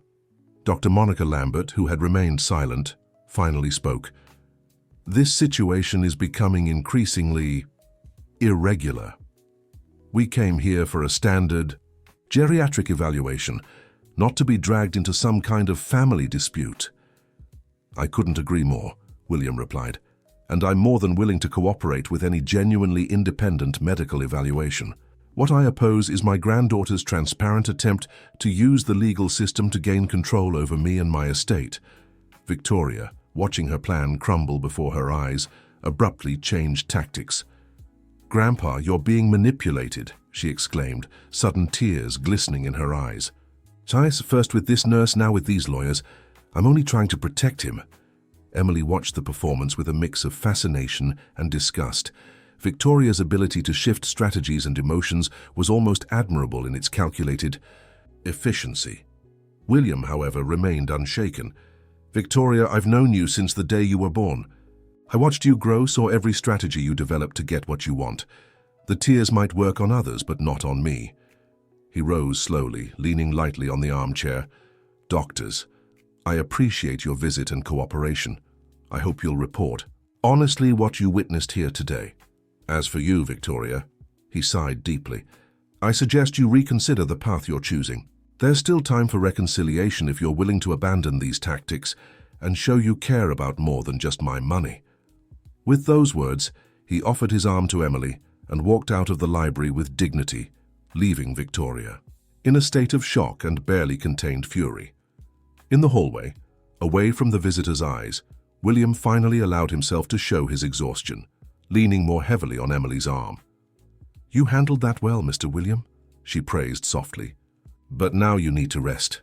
These confrontations aren't good for your heart." He nodded, letting her guide him back to his room. "She won't give up easily, you know," he remarked as they walked slowly. "Victoria never accepts defeat." "Neither do you, from what I see," Emily replied with a small smile. "The difference, my dear, is that I'm fighting for what's right. She's only fighting for what she wants." In the room, Emily helped him settle into bed and checked his vitals. His blood pressure was slightly elevated, but nothing alarming considering the stress of the confrontation. "I'll prepare your heart medication," she said, heading to the adjoining bathroom where she kept the medicines. "Emily," William called, his voice suddenly serious. "There's something you need to know." She returned to the room, medication in hand. "What is it?" "If something happens to me," he began hesitantly, "I've left clear instructions with Michael. Your future is secure, no matter what Victoria might try." Emily felt uneasy. "Mr. William, I'm not here for money or guarantees." "I know," he interrupted gently. "That's exactly why I want to protect you. You're one of the few genuinely good people I've met in my long life. I won't let you suffer because of me." He took the medication she offered before continuing. "Besides, I have bigger plans. The time I spent in your small apartment, seeing your dedication to your patients, your struggle to specialize, the sacrifices for your mother's health, all of it made me realize how my fortune could be put to better use." "How so?" "The Blackwood Foundation has always supported social causes, but in a distant way. Donations to big institutions, names on hospital plaques. I want to change. For that, create specific programs for healthcare professionals like you, scholarships, funding for vulnerable patients' treatments." His eyes shone with renewed enthusiasm as he spoke. "And I want you to be part of it, Emily, not just as a beneficiary, but as an advisor, someone who understands the real needs of the healthcare system, not just the statistics in reports." Emily sat on the edge of the bed, genuinely moved by the proposal. "It's a wonderful project, Mr. William, but you don't have to do this for me." "I'm not doing it just for you," he smiled. "I'm doing it because I've finally found a way to give purpose to all this wealth I've accumulated. You were just the catalyst, the spark that lit the way." They talked for a while longer about the project's possibilities until Emily noticed William starting to yawn. "I think it's time to rest a little," she suggested, adjusting his pillows. "We've had a busy morning." "You're worse than my late wife," he joked, settling in. "She never let me skip a nap when she thought I needed one either." "She sounds like a wise woman," Emily replied with a smile. She was. William's face softened at the memory. Eleanor was the only one who saw me beyond the money, beyond the power, the only one who kept me honest with myself. He paused, his eyes momentarily distant.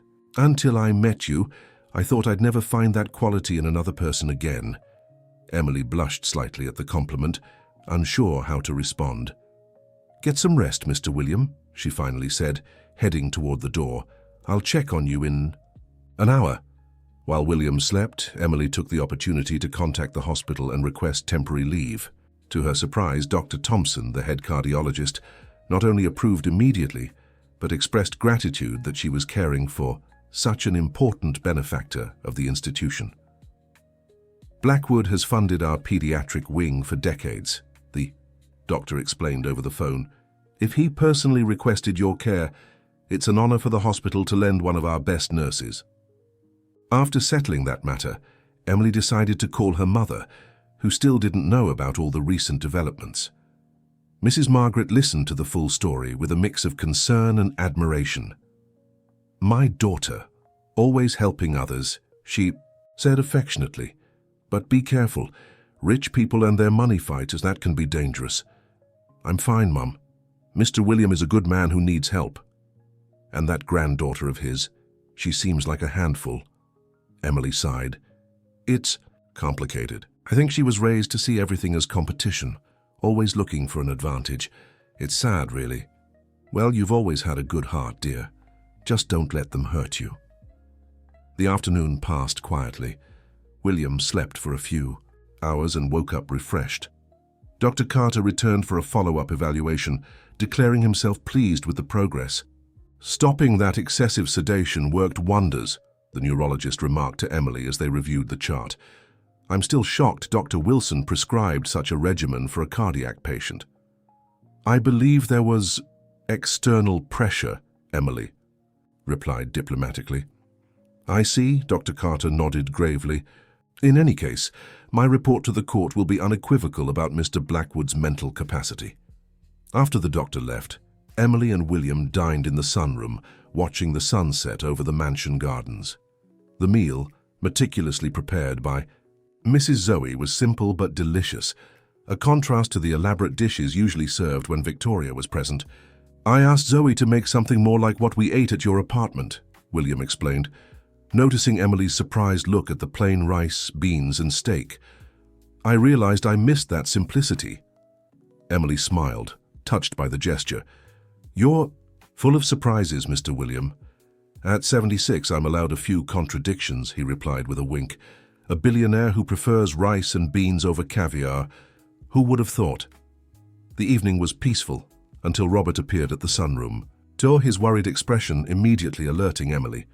What is it, Robert? William asked, also noticing the tension in his driver. Sir, I just got a call from Kevin, one of the security guards. Miss Victoria is returning to the mansion, accompanied by police and representatives from the Elder Council. Emily and William exchanged worried glances. It seems the battle isn't over, William remarked, placing his napkin on the table. In fact, I think it's just getting started. Dear listener, if you're enjoying the story, please take a moment to like and especially subscribe to the channel. It really helps us who are just starting out. Now continuing. The Elder Council? Emily repeated, confused. What does that mean? It means Victoria has changed tactics, William replied, standing with surprising calm. If she can't declare me mentally incompetent, she'll try to prove I'm suffering some form of abuse or neglect. Robert looked genuinely alarmed. Sir, they're demanding a full inspection of the house and a private interview with you. They claim to have received an anonymous report of exploitation of a vulnerable elderly person. Emily felt a chill. As a nurse, she knew the Elder Protection Act well and understood how seriously authorities took such accusations. Robert, please call Michael immediately, William instructed. Then gather all the staff in the main hall. I want each of them available to testify about my condition and treatment in this house. As Robert left to carry out the orders, William turned to Emily. Don't worry, Victoria may have influence, but she can't fabricate evidence out of thin air.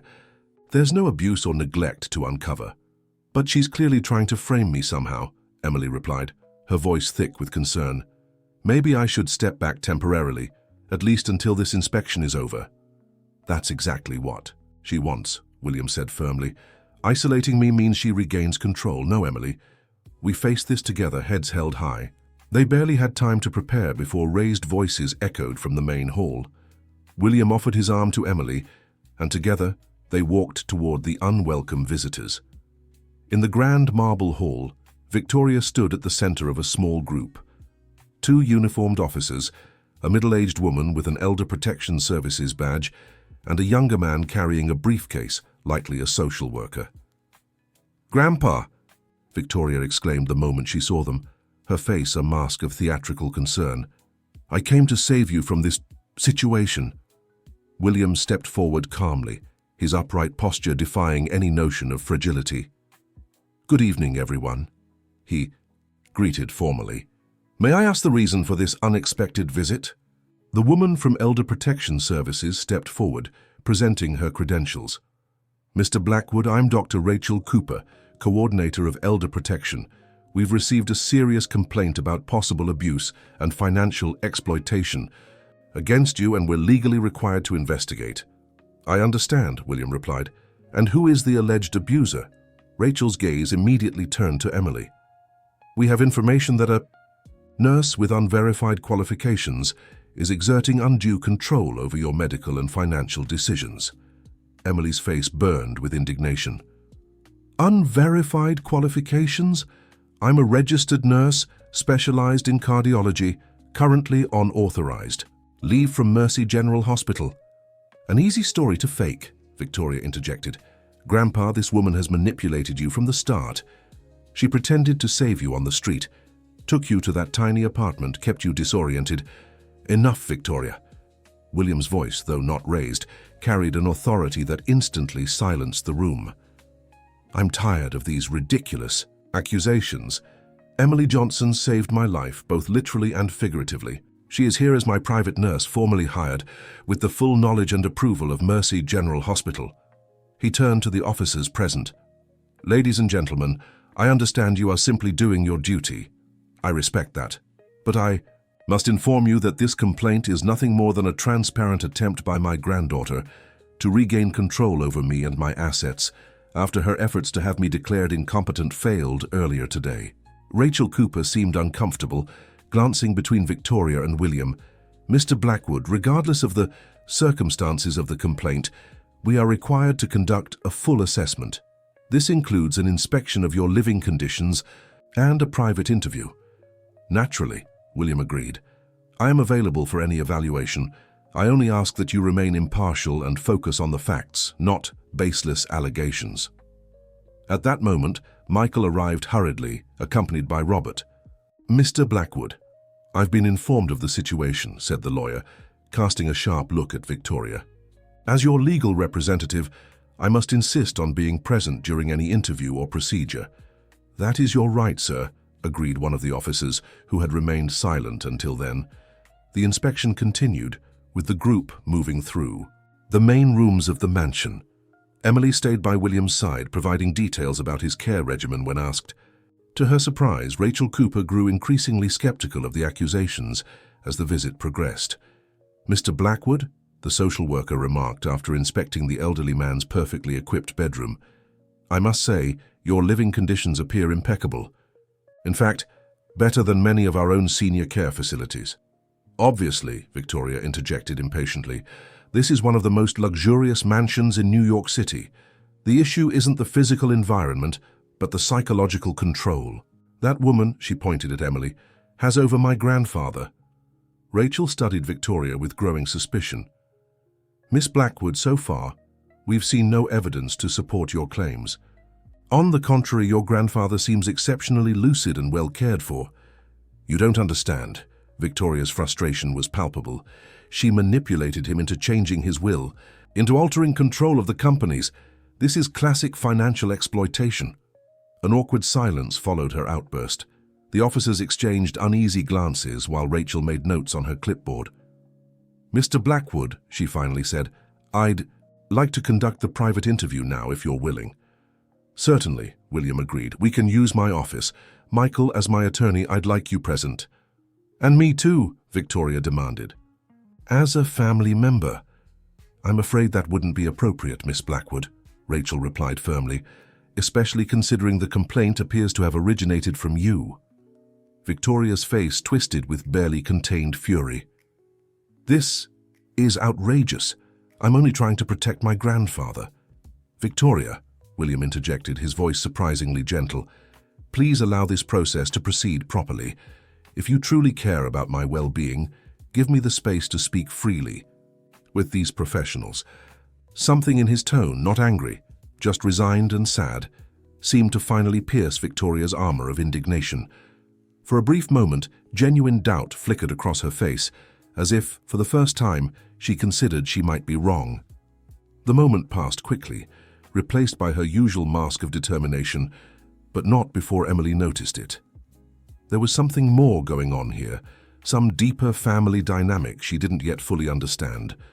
While William, Michael, and Rachel Cooper made their way to the office for the private interview, Emily found herself alone in the hallway with Victoria, the officers having discreetly stepped away to give them space. The silence between the two women was tense, heavy with unspoken accusations and mutual resentment. It was Victoria who finally broke it. "You think you've won, don't you?" Her voice was nearly a whisper, too low for the others to hear. "The heroic nurse who won the trust of the rich old man." Emily took a deep breath, resisting the urge to respond with equal hostility. "This isn't about winning or losing, Miss Blackwood. Your grandfather is my patient and my only concern is his well-being." Victoria laughed, a humorless sound. "How noble. I might almost believe you if I hadn't seen dozens like you before. They always show up when they smell money." "If you truly believe that, then I feel sorry for you," Emily replied sincerely. "It must be terrible to live in a world where you assume everyone has hidden, selfish motives."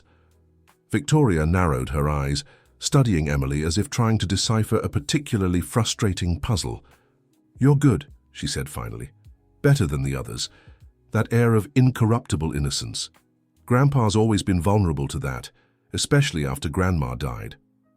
Emily sensed an opportunity to perhaps establish some kind of connection, however faint. "You really do care about him, don't you? Underneath all this." For a brief moment, Victoria's mask seemed to falter, revealing something surprisingly vulnerable. "He's the only family I have left," she admitted almost reluctantly. "After my mother died when I was 5, he was the only one who was really there for me." The moment of vulnerability passed quickly, replaced by her usual defensive demeanor. "But that doesn't mean I'll let strangers walk into our lives and destroy everything he built, everything that will rightfully be mine one day." "Is that what you think I'm doing?" Emily asked. "Is destroying his legacy?" Victoria took a step forward, her face suddenly intense. "He's talking about changing everything, restructuring the companies, redirecting the foundation's investments, creating new social programs. All because of you, don't you get it? Those businesses are my inheritance, my future." Emily finally understood the true source of Victoria's panic. It wasn't just about money or control, it was about identity and purpose. "Your grandfather still cares deeply for you," she said gently. "He told me how he tried to guide you, to give you values beyond material wealth." "Values?" Victoria repeated scornfully. "He raised me to take over the Blackwood Empire. Since I was little, I was trained to understand investments, business strategies, asset management, and now, because of some sentimental whim, he wants to hand everything over to strangers and social projects." Before Emily could respond, the office door opened and Rachel Cooper stepped out, followed by William and Michael. The social worker's expression was professional, but Emily could detect a hint of relief in her eyes. "Miss Blackwood," she addressed Victoria formally, "we've completed our initial evaluation. We found no evidence to support the allegations of abuse, neglect, or financial exploitation." Victoria visibly paled. "That's impossible. She's obviously manipulated him." "Can't you see?" "On the contrary," Rachel interrupted, consulting her notes. "We found ample evidence that your grandfather is receiving exemplary medical care from Miss Johnson, whose qualifications we've already verified with Mercy General Hospital. As for the changes to his will and business affairs, Mr. Blackwood provided complete documentation showing that these decisions were made even before meeting Miss Johnson. Victoria seemed momentarily disoriented, as if the ground had been pulled out from under her feet. This can't be right. He never mentioned— I didn't mention it because I knew how you'd react, Victoria, William intervened, his voice gentle but firm. I've been planning changes to the structure of the companies and the foundation for over a year, since I realized our philanthropic approach needed to become more direct and impactful. He took a step toward his granddaughter, who instinctively retreated. Emily didn't influence these decisions, she just reinforced my conviction that I'm on the right path, that we need to use our wealth and privilege to make a real difference in people's lives, not just build more wealth for ourselves. The silence that followed was profound. Victoria looked completely lost, her calculations and strategies crumbling before a reality she hadn't foreseen. Rachel Cooper cleared her throat discreetly. Well, given our findings, we see no need to continue this investigation. Mr. Blackwood, thank you for your cooperation. Miss Johnson, congratulations on your excellent professional work. After the final formalities and the departure of the officials, Victoria remained in the lobby, looking strangely small and vulnerable under the grand crystal chandelier. Her lawyer and the security team accompanying her had discreetly withdrawn to wait in the car, leaving her alone with William, Emily, and Michael. "So that's it?" she finally asked, her voice surprisingly calm. "You're just cutting me out of everything?" William sighed deeply. "No, Victoria, that was never the intention. You'll still have an important role in the companies, but not the absolute control you expected, and you'll have to learn to work with others, to respect the values I've always tried to instill in you." "And if I don't accept that?" she challenged, though her voice lacked its usual confidence. "What if I keep fighting?" "Then I'll keep defending myself," William replied simply. "But I sincerely hope you realize there's more to life than power and control, that you understand true legacy isn't measured in money, but in positive impact." He extended his hand to his granddaughter, a gesture of peace. "There's still time to rebuild our relationship, Victoria, for you to rediscover the girl you once were, before the world hardened you." For a long moment, Victoria stared at the outstretched hand, conflict visible on her face. Finally, without taking it, but also without further hostility, she nodded, stiffly. "I need time to process all this." "Take all the time you need," William replied gently. "I'll be here when you're ready to talk." With one last enigmatic look at Emily, Victoria turned and left, her footsteps echoing on the marble floor. When the door finally closed behind her, William let out a long sigh, the tension finally leaving his shoulders. "I think this battle at least is over," he remarked, accepting the arm Emily offered for support. "Do you think she's given up?" Emily asked skeptically. "Not entirely," William replied with a tired little smile. "Victoria rarely gives up, but maybe, just maybe, she'll start reconsidering her approach. I saw something in her eyes today, a doubt that wasn't there before." Michael stepped forward, tucking some documents into his briefcase. "I must say, Mr. Blackwood, your strategy was impeccable. Having all the documentation ready, making the changes before even meeting Miss Johnson, it completely eliminated the undue influence argument." Emily looked at William, surprised. "Wait, is that true? You were already planning these changes before?" The elderly man nodded. "Yes, though no one but Michael knew. I've been questioning the purpose of such wealth for years, especially since Eleanor passed. The foundation has always supported important causes, but in a detached, impersonal way. I wanted something more direct, more transformative." He gently squeezed Emily's arm. "Meeting you crystallized those ideas, gave them shape and urgency. You showed me concrete examples of the kind of impact we could have." Emily felt deeply moved, yet slightly guilty for having doubted, even momentarily, his intentions. "I'm sorry if I thought—" "Don't apologize," he interrupted kindly. "In your position, I would have questioned too. Extreme wealth often comes with questionable motives. It's natural to be cautious." Michael cleared his throat discreetly. "If I may, I think we all deserve rest after such an intense day. Mr. Blackwood, I'll contact you in the morning to discuss the next legal steps. After the lawyer left, Emily helped William return to his room, concerned by his obvious exhaustion. The confrontation with Victoria, followed by the elder council investigation, had clearly drained him.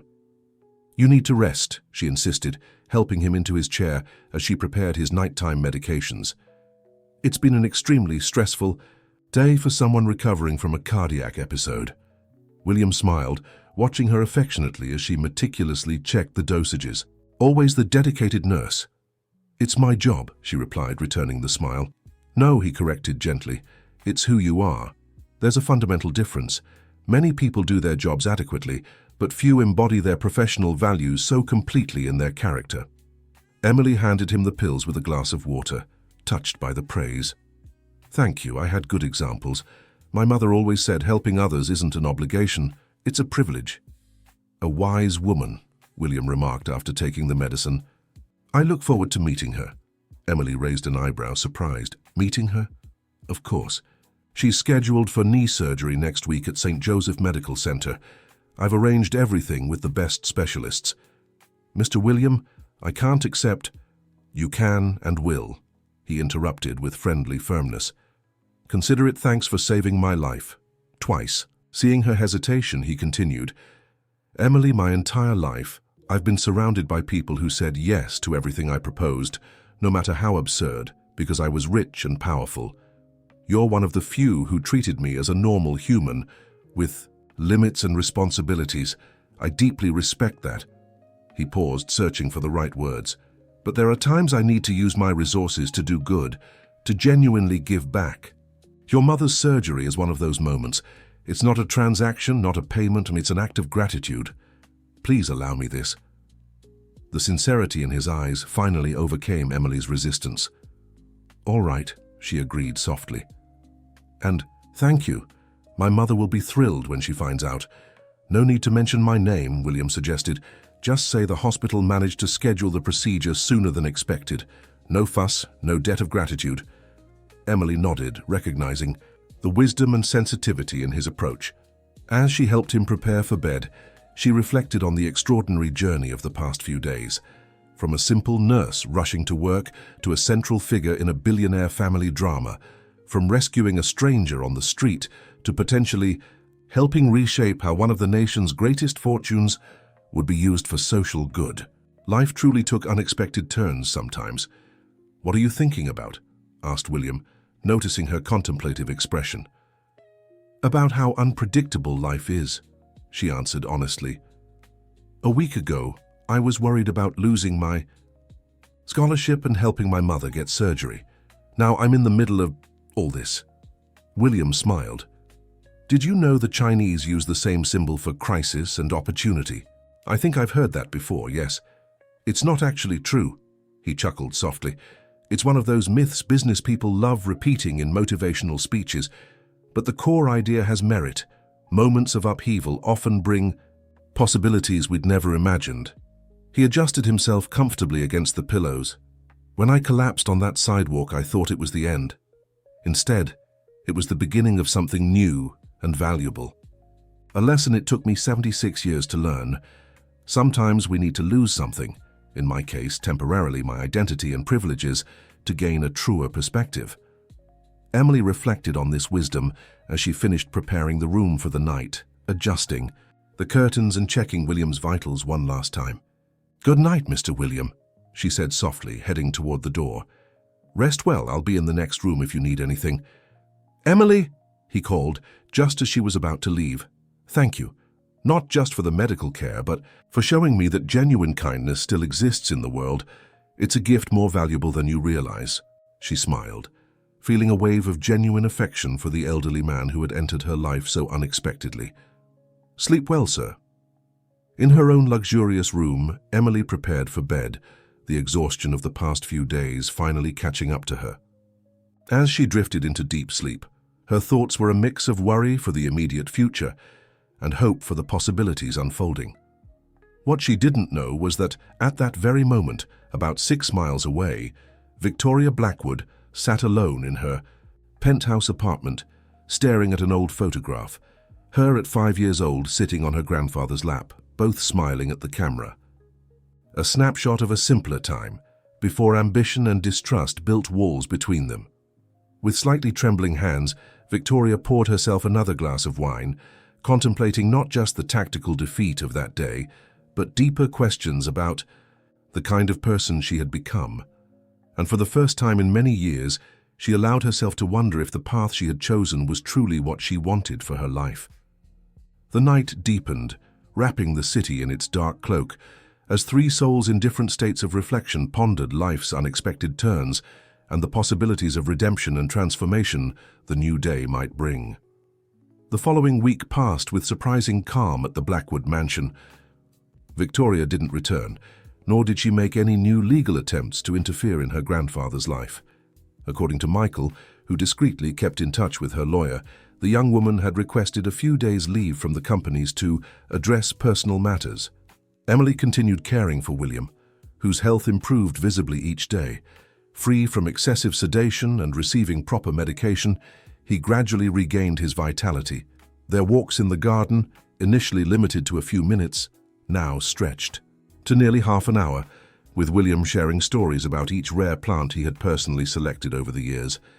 "This golden trumpet tree," he explained one particularly pleasant afternoon, pointing to a majestic tree, "was planted the day my daughter Barbara was born, Victoria's mother. Eleanor, my wife, insisted that every important event in our family should be marked with new life in the garden." Emily smiled, charmed by the sentiment behind the gesture. "It's a beautiful tradition. Did you plant a tree for Victoria too?" "Yes, that jaboticaba tree near the fountain." William pointed to a fruit-bearing tree across the garden. "Victoria loved picking the fruit when she was little. She'd get covered in dark juice and run through the house, leaving purple footprints everywhere. Eleanor pretended to be upset, but secretly adored the mess." His gaze grew distant, lost in memories. "She was such a joyful child, you know, before life changed her." Emily sensed that despite everything, William still held deep affection for his granddaughter. The sorrow in his voice wasn't just about her recent actions, but from witnessing the gradual transformation of a loving girl into a cold, calculating woman. "Maybe she can still change," Emily suggested gently. "People are rarely just one thing. We all have layers." William nodded, appreciating her optimism. "You always see the best in people, don't you? It's a rare gift, especially in this cynical world." As they slowly made their way back to the house, Emily received a call from St. Joseph Medical Center, confirming her mother's surgery was scheduled for the next morning. "It's tomorrow!" she exclaimed, hanging up with a radiant smile. "They managed to schedule it much sooner than we expected." William feigned surprise, though he had personally called the hospital director days earlier. "What wonderful news. You'd certainly want to be there to support her, wouldn't you?" "Yes, but—" Emily hesitated, glancing at him with professional concern. "My commitment is to your treatment." "Nonsense." He dismissed her worry with a wave. "I'm practically recovered thanks to your excellent care. Besides, Robert can take you to Maplewood early tomorrow and bring you back by evening. I won't take no for an answer." William's enthusiasm was contagious, and Emily couldn't help but smile at his generosity. "Thank you, Mr. William. It means so much to me to be with her at this time. Family is important, Emily, something I unfortunately learned to value too late." The next morning, Emily set off for Maplewood in the luxurious executive car driven by Robert. The nearly 4-hour ride was comfortable, giving her time to process the extraordinary events of the past weeks and emotionally prepare to reunite with her mother, who still didn't know all the details of her unusual situation. Mrs. Margaret was at the hospital when Emily arrived, already being prepped for surgery. At 63, with graying hair and the same warm smile as her daughter, she had endured years of chronic pain, with a quiet dignity Emily had always admired. "My daughter!" Mrs. Margaret exclaimed, embracing her tearfully. "What miracle is this? Last week they were talking about waiting months, and suddenly they call saying they found a priority opening." Emily smiled, sticking to William's suggestion not to mention his involvement. "Sometimes things just fall into place, Mom. What matters is you'll finally be free of this pain. And you?" Mrs. Margaret studied her daughter's face carefully. You seem different. Did something happen you haven't told me? Emily was always amazed by her mother's sharp intuition. It's a long story, she replied, holding her hands tenderly. I promise to tell you everything after the surgery. Right now, you need to focus on your recovery. The surgery went smoothly. While Mrs. Margaret was in recovery, Emily met with the surgeon, Dr. Martin Prescott, one of the state's most renowned orthopedic specialists. It was a complete procedure, the doctor explained, showing the post-op images. We replaced the damaged joint with a state-of-the-art prosthesis. With proper physical therapy, your mother should regain nearly all mobility within a few months. Thank you, doctor. You don't know how much this means to us, replied Emily, moved. Dr. Prescott smiled. I must admit I was surprised when I received the request to prioritize this case. It's not every day we get direct intervention from someone like William Blackwood. Emily froze, caught off guard. What do you mean? Oh, the doctor seemed embarrassed. I thought you knew. Mr. Blackwood called the hospital director personally. Apparently your mother is a special case for the Blackwood Foundation's new initiative for priority care for healthcare workers' families. Emily didn't know whether to laugh or cry. Even though he'd promised not to reveal his involvement, William had found an elegant way to justify the priority without directly exposing his personal intervention. When she finally entered the recovery room, she found Mrs. Margaret drowsy, but smiling. It's over, the elderly woman whispered, weakly squeezing her daughter's hand. They said everything went well. Yes, Mom, Emily confirmed, kissing her forehead. The hard part is over, now it's just recovery. And you'll stay here with me? Asked Mrs. Margaret, her eyes already closing from the anesthesia. Emily hesitated, torn between her commitment to William and her desire to stay with her mother. I'll stay today and tomorrow for sure. After that, I need to go back to New York City temporarily. But I've arranged everything. Our neighbor, Mrs. Cindy, will stay with you, and when you're discharged, you'll have a private nurse for the first few weeks. Mrs. Margaret opened her eyes, suddenly more alert. A private nurse? How will we afford that, dear? Don't worry about that now, Emily reassured her. Rest, I promise I'll explain everything later. The next few hours were spent organizing the details of Mrs. Margaret's recovery. Emily met with the physical therapy team, reviewed every prescribed medication with her nurse's clinical eye, and meticulously prepared her mother's modest home for her return after discharge. As she handled these tasks, she exchanged several messages with Robert, who had stayed in town awaiting her instructions, and with William himself, who insisted she take all the time she needed with her mother. Please don't worry about me, his last message read. Dr. Carter is making daily visits, and Mrs. Zoe is feeding me like I'm a growing teenager. Stay with your mother as long as necessary. Despite the reassurances, Emily couldn't help but worry. She decided she would stay only until Mrs. Margaret was discharged in 2 days, then return to New York City. That night, as her mother slept under the effects of painkillers, Emily finally had time to process what Dr. Prescott had revealed. William hadn't just arranged the surgery. He had apparently launched a new initiative through his foundation, dedicated to healthcare workers and their families. Was it a coincidence? Or had she truly influenced his philanthropic decisions, as Victoria had accused? The thought was both flattering and unsettling. Her thoughts were interrupted by her phone ringing. It was an unknown number. Hello, she answered hesitantly. Emily. A woman's voice, tense but controlled. It's Victoria Blackwood. A chill ran down Emily's spine. Why would William's granddaughter be calling her? Yes, it's me. Is something wrong with your grandfather? No, he's fine, Victoria replied quickly. I needed to talk to you away from him. Emily grew cautious. About what?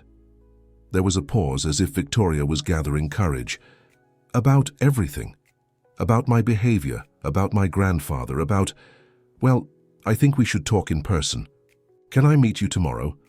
I'm in Maplewood with my mother, who just had surgery, explained Emily, still wary of Victoria's intentions. I know, came the quick reply. My grandfather mentioned. Actually, I'm on my way to Maplewood now. It was supposed to be a surprise for him, a reconciliation attempt, but I realized I needed to talk to you first. Emily was momentarily speechless, completely caught off guard. You're coming to Maplewood? Now? I'm an hour away, Victoria confirmed. Please, Emily, I know I have no right to ask anything of you, but I really need this conversation. There was something in Victoria's voice, an unusual vulnerability, almost a pleading tone, that Emily had never heard before. Against her better judgment, she agreed. There's a diner across from the hospital, open 24 hours. We can meet there. Thank you. Victoria's gratitude seemed genuine. I'll be there in an hour. After hanging up, Emily stood still for several minutes, trying to make sense of what had just happened. Victoria Blackwood, the same woman who had accused her of kidnapping, tried to ruin her professional reputation, and invaded her apartment, was now coming to Maplewood for a civil conversation. It felt like a trap. But what kind of trap could be set in a public diner, in a small town, where Victoria had no contacts or influence? Deciding it was worth finding out, Emily checked that her mother was sleeping peacefully, instructed the night nurse to call her immediately if there were any changes, and headed to the diner. The place was typical of small towns, simple, clean, and welcoming even in the early hours of the morning. Some tables were occupied by hospital staff on breaks, others by patients' families seeking coffee and comfort during long vigils. Emily chose a corner table, ordered coffee and waited, her stomach tight with nervous anticipation. When Victoria finally walked in, Emily barely recognized her. Without the elaborate makeup, high heels, and designer clothes, she looked younger and far less intimidating. Dressed in simple jeans, a t-shirt, and her hair in a messy ponytail, she could have passed for any ordinary young woman in her 20s. Her eyes met Emily's immediately. After a moment of hesitation, she crossed the room and sat across from her. "Thank you for meeting me," she said quietly, avoiding direct eye contact. "I admit I'm curious about the reason for this meeting," Emily replied, keeping her tone neutral. Victoria nodded, ordering coffee when the waitress approached. Her fingers tapped nervously on the table, revealing an anxiety unusual for someone, usually so composed. "I've spent the last few days thinking," she finally began, "about my behavior, about the accusations I made, about who I've become." She paused, taking a sip of the coffee that had just arrived, as if drawing courage from the bitter liquid. It wasn't easy to look at myself and realize that maybe I've become exactly the kind of person I would despise under different circumstances. Emily remained silent, letting Victoria continue at her own pace. After that last confrontation, at the mansion, I went home and found an old photograph, me at 5 years old sitting on Grandpa's lap. Her voice softened at the memory. We were so happy, so connected. At some point I lost that. I lost the ability to love without calculating advantages. She lifted her eyes, finally meeting Emily's. "I didn't come here to apologize. What I did goes beyond words. I came to try to understand." "Understand what?" Emily asked, genuinely intrigued. "You," Victoria answered simply. "What motivates you? Why you helped my grandfather without knowing who he was? Why you stayed by his side even after how you were treated? Why you care so much about people you barely know?" The question caught Emily by surprise. It was so fundamental to her worldview that she had never really examined it deeply. "It's not something I consciously plan," she answered after a moment. "It's just how I was raised. My mother is a retired nursing technician. I grew up watching her care for people, sacrifice for patients, work extra shifts just to make sure no one was left helpless." Victoria observed her with almost anthropological attention, as if Emily were some exotic and fascinating species. "And you never feel resentful for giving so much and getting so little in return? What makes you think I get little?" Emily smiled softly. Every sigh of relief, every whispered "thank you," every small improvement in a patient. Those are rewards no salary can buy. "But they're not tangible," Victoria insisted, clearly trying to grasp a concept foreign to her worldview. "They wouldn't build your wealth. They wouldn't secure your future."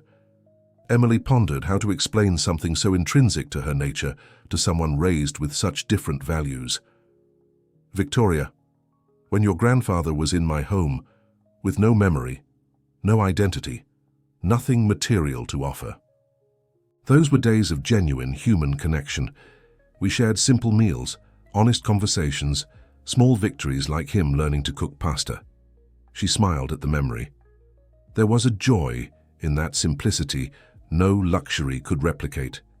It's not about rejecting material comfort, she continued, but recognizing that authentic relationships and meaningful purpose are forms of wealth you can't deposit in a bank, yet they sustain the soul when everything else fails.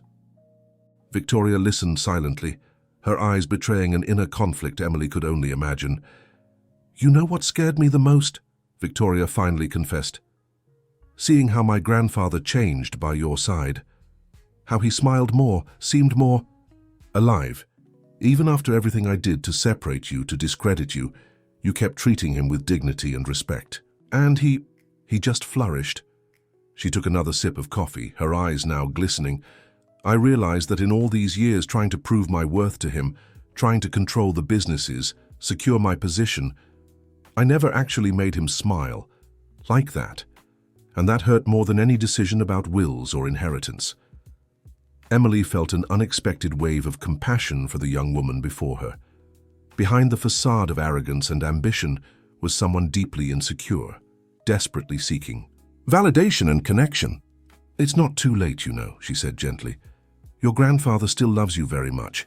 He talks about what you were like as a child, the memories you shared. That bond still exists. It's just buried under other priorities." Victoria discreetly wiped away a stray tear. "That's why I'm here. I'm trying to find the courage to go back, to talk to him, to try to fix what I broke. But first, I needed to speak with you, to ask, not for your forgiveness, but maybe your understanding." Emily impulsively reached out, covering Victoria's hand on the table. "You have it, and I truly believe your grandfather will give far more than just understanding. He'll give a second chance." For the first time since they'd met, a genuine smile lit up Victoria's face. Not calculated, not strategic, just a pure expression of relief and hope. The two women stayed in the diner for over 2 more hours, speaking with an honesty neither could have predicted. Victoria shared stories from her childhood, the early loss of her mother, the manipulative influence of her father, and how ambition gradually replaced affection as her primary motivation. Emily, in turn, spoke about her simple yet meaningful life, the patience who had marked her career, and her struggle to advance professionally while caring for her sick mother. When they finally said goodbye in the early hours of the morning, something had shifted between them. They weren't friends, the recent history still weighed too heavily for that, but they had found common ground of mutual respect and understanding. "I'll be staying at the Central Inn until tomorrow," Victoria informed her. "I need to organize my thoughts before calling Grandpa. I want to make this attempt the right way.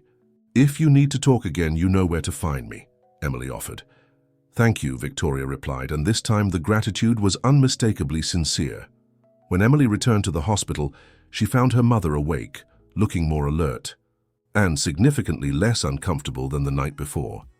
"Where have you been, dear?" Mrs. Margaret asked. "Your face looks different. Did something happen?" Emily smiled, still amazed by her mother's intuition.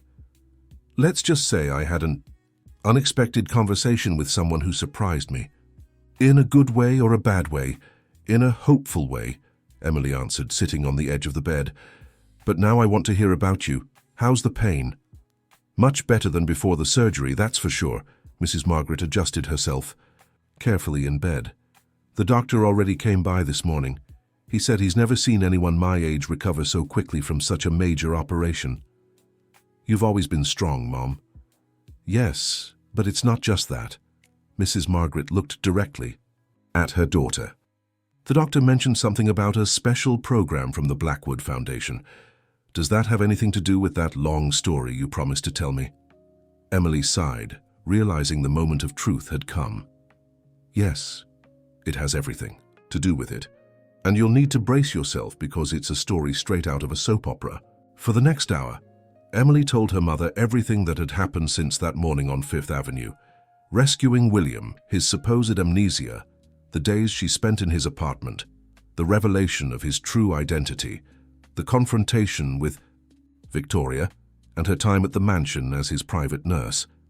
Mrs. Margaret listened with an expression that shifted between shock, concern, and finally a kind of resigned pride. "I always knew your heart would lead you into some grand adventure," she remarked when Emily finished. "I just didn't expect it to involve billionaires and mansions." "Neither did I," Emily laughed. "And this man, this William, do you trust him?" Mrs. Margaret asked, her protective instincts always sharp. Emily thought before answering. "I do. He lied about his identity, that's true, but his intentions were complicated, not malicious. And since the truth came out, he's been completely transparent and genuinely concerned about my well-being." Mrs. Margaret studied her daughter's face for a long moment. "There's something else you're not telling me, isn't there?" Emily blinked, surprised. "What do you mean?" "I know that look, dear. It's the same one you had when that biology professor in college praised you. Admiration, respect, and something more." "Mom, he's 76 years old," Emily exclaimed, feeling her face grow warm. "I'm not saying you're in love, silly," Mrs. Margaret chuckled softly. "I'm saying he's become important to you, beyond your professional relationship, that you care about him as a person." Emily couldn't deny it. "Yes, I do care. He's different from anyone I've ever met. He has all this power and wealth, but he's genuinely interested in using it to make a difference. And when she talks about it, her eyes shine like a child discovering something new." Mrs. Margaret smiled, pleased. "It's good to see you connecting with someone like this, even if it's in an unusual way. You've always given so much to others and received so little in return." The words echoed Victoria's oddly, but they came from a completely different place, not from skepticism, but from maternal love. "I've received more than you think, Mom," Emily replied softly. "Every patient who improves, every smile I help restore, they're gifts too." Dear listener, if you're enjoying the story, take a moment to like and especially subscribe to the channel. It helps us a lot as we're just starting out. Now continuing, the next 2 days passed quickly. Mrs. Margaret made remarkable progress beginning her initial physical therapy while still at the hospital. Emily arranged everything for her return to New York City, giving detailed instructions to the nurse William had hired about the necessary care.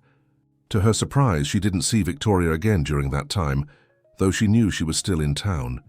The young woman had sent only a brief message. "Thank you for the talk. It made more of a difference than you realize." On the morning Emily was set to return to New York City, she received a call from Robert, the driver. "Good morning, Miss Emily. I'll be at the hospital entrance in an hour to take you back, as arranged." "Thank you, Robert. I'll be ready." "Oh, and," he hesitated, "Miss Victoria asked me to let you know she'll be in the same car. Apparently, she spoke with Mr. Blackwood last night and is returning for an important conversation, as she put it." The news surprised Emily. Had Victoria really called her grandfather? And why had she chosen to share the ride back when she could easily have called her own driver? "That's fine. Thanks for letting me know." After an emotional goodbye with her mother, promising to return as soon as possible, Emily found herself at the hospital entrance, her small suitcase beside her, waiting for the car that would take her back to the new and unexpected reality her life had become. When the luxury vehicle pulled up, she saw Victoria already sitting in the back seat. Taking a deep breath, she got in and sat beside her. "Good morning," she greeted politely. "Good morning," Victoria replied, sounding equally nervous. "How's your mother?" "Yes, recovering surprisingly fast." Emily couldn't help but notice how the question seemed genuinely interested, not just a social formality. Robert began the drive, and for a few minutes an uncomfortable silence filled the car. Finally, Victoria spoke. "I called Grandpa last night. I heard. How did it go?" "Surprisingly good." She hesitated, as if still processing the experience. "He cried when he heard my voice. I can't remember the last time I saw him cry." Emily felt a wave of affection for the old man, imagining his emotion at receiving that unexpected call. "We talked for almost 2 hours," Victoria continued. "About everything. About my mother, my childhood, the businesses, about how we grew apart. It was the most honest conversation we've had in years. I'm happy for you, Emily said sincerely. Victoria turned to face her directly. He told me about the new projects for the Blackwood Foundation, about wanting to do something more direct, more impactful, about how his experience as an anonymous person opened his eyes to needs he'd never truly understood before. She paused. I have to admit my first reaction was jealousy, thinking that you in just a few weeks influenced his decisions more than I have in years of working by his side. It hurt. Emily opened her mouth to protest, but Victoria raised her hand. Please, let me finish.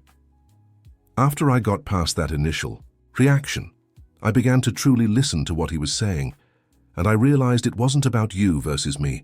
It was about him rediscovering a purpose he had lost, about reconnecting with values that were important to him and my grandmother, but had been overshadowed by the routine of running an empire. She gazed out the window, watching the rural landscape rush by.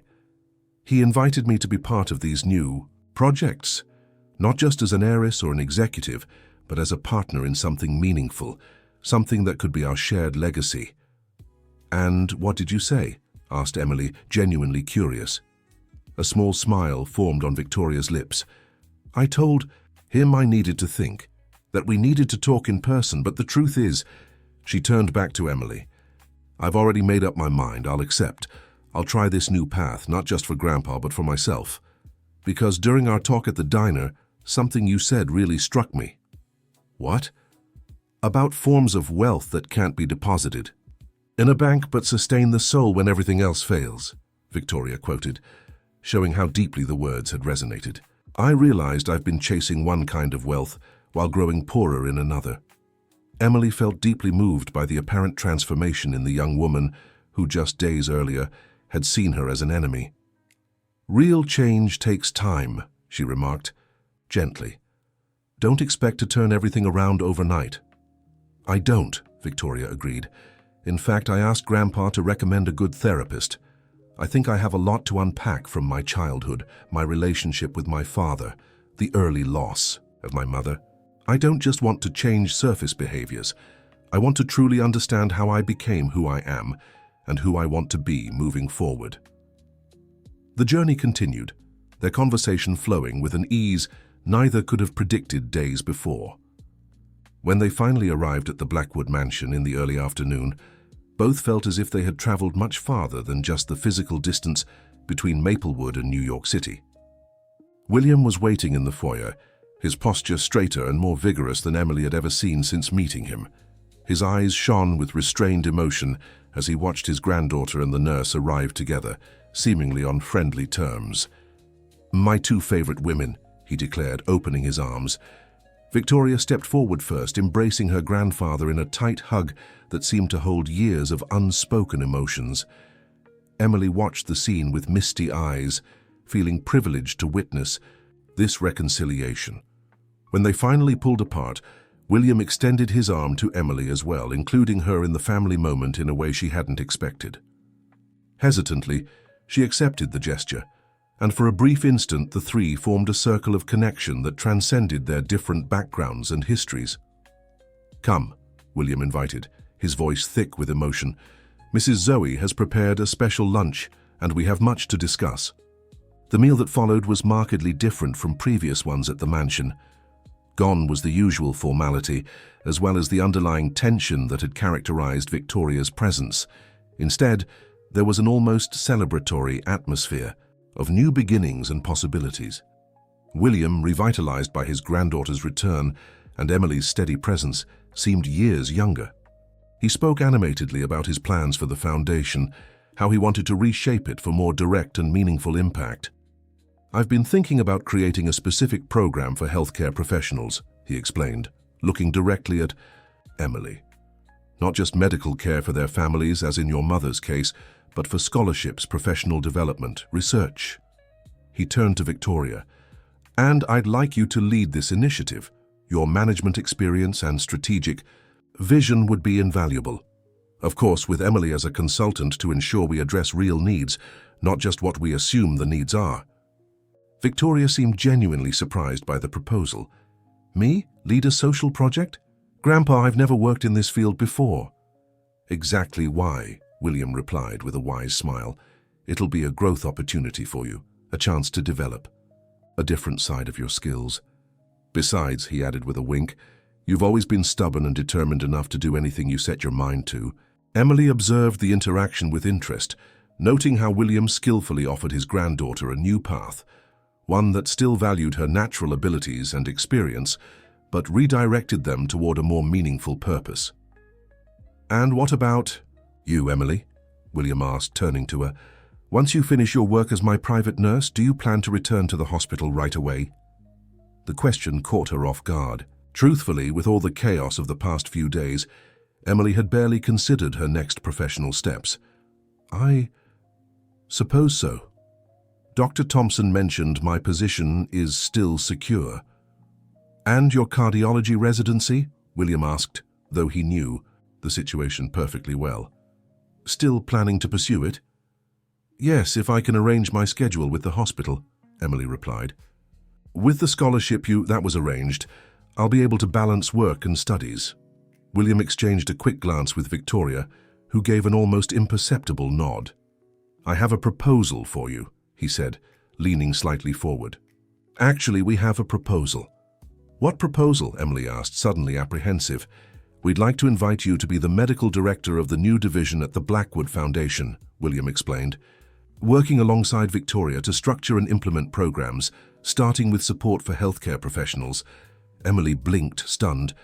"But I have no experience managing foundations or large-scale social projects." "Neither do I," Victoria interjected with a small smile. "But we have people who can teach us the technical aspects. What we need is your insight, your first-hand experience with real needs, your understanding of how public hospitals truly operate." "What about my residency? My job at the hospital?" "The position would be adjusted to allow you to complete your studies," William assured her. "In fact, your academic development would be an integral part of the role, since we'll need your cardiology expertise for some of the programs we're considering." Emily felt both honored and overwhelmed by the unexpected offer. It was an opportunity to make an impact far beyond what she could achieve as a single nurse, even in a major hospital. "I need to think about it," she finally replied. "It's a big decision and everything is happening so fast." "Of course," William agreed. "Take all the time you need. The offer will remain open." The conversation moved on to other topics, but Emily remained distracted, processing the surprising turn her life had taken.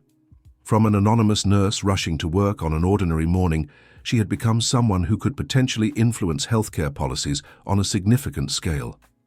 After lunch, while Victoria and William retreated to the office to discuss project details, Emily found herself in the garden, sitting on a bench beneath the yellow trumpet tree planted at the birth of Victoria's mother. The symbolism wasn't lost on her. She was literally in the shade of the Blackwood family history, a history in which she had unexpectedly become entwined. "May I join you?" William's voice interrupted her thoughts. "Of course," she replied, shifting to make room for him on the bench. He sat down with a contented sigh, looking up at the tree above them. "This is one of my favorite spots on the estate, especially when the magnolia is in bloom, covering everything with a golden carpet." "I can imagine," Emily smiled. "It must be beautiful." They sat in comfortable silence for a moment until William spoke again. "You seem worried about something. Is it about our proposal?" Emily nodded. "Partly. It's also overwhelming. Just a few weeks ago, my biggest concern was paying my grad school tuition and saving up for my mother's surgery. Now I'm sitting in a mansion, talking to a billionaire about running part of his foundation. Life has its twists and turns, doesn't it?" William chuckled softly. "Believe me, I'm as surprised as you are. When I went out for my walk that morning, I never imagined I'd end up collapsing on the sidewalk, being rescued by a nurse with a heart of gold, and having my entire world view transformed." He turned to face her directly. "You know, Emily, in all my years I've made many investments, built companies, multiplied fortunes, created an empire. But the most valuable investment I've ever made is in people. In recognizing potential, nurturing talent, giving opportunities to those who have not just skill but integrity. His expression grew more serious. "You have something rare.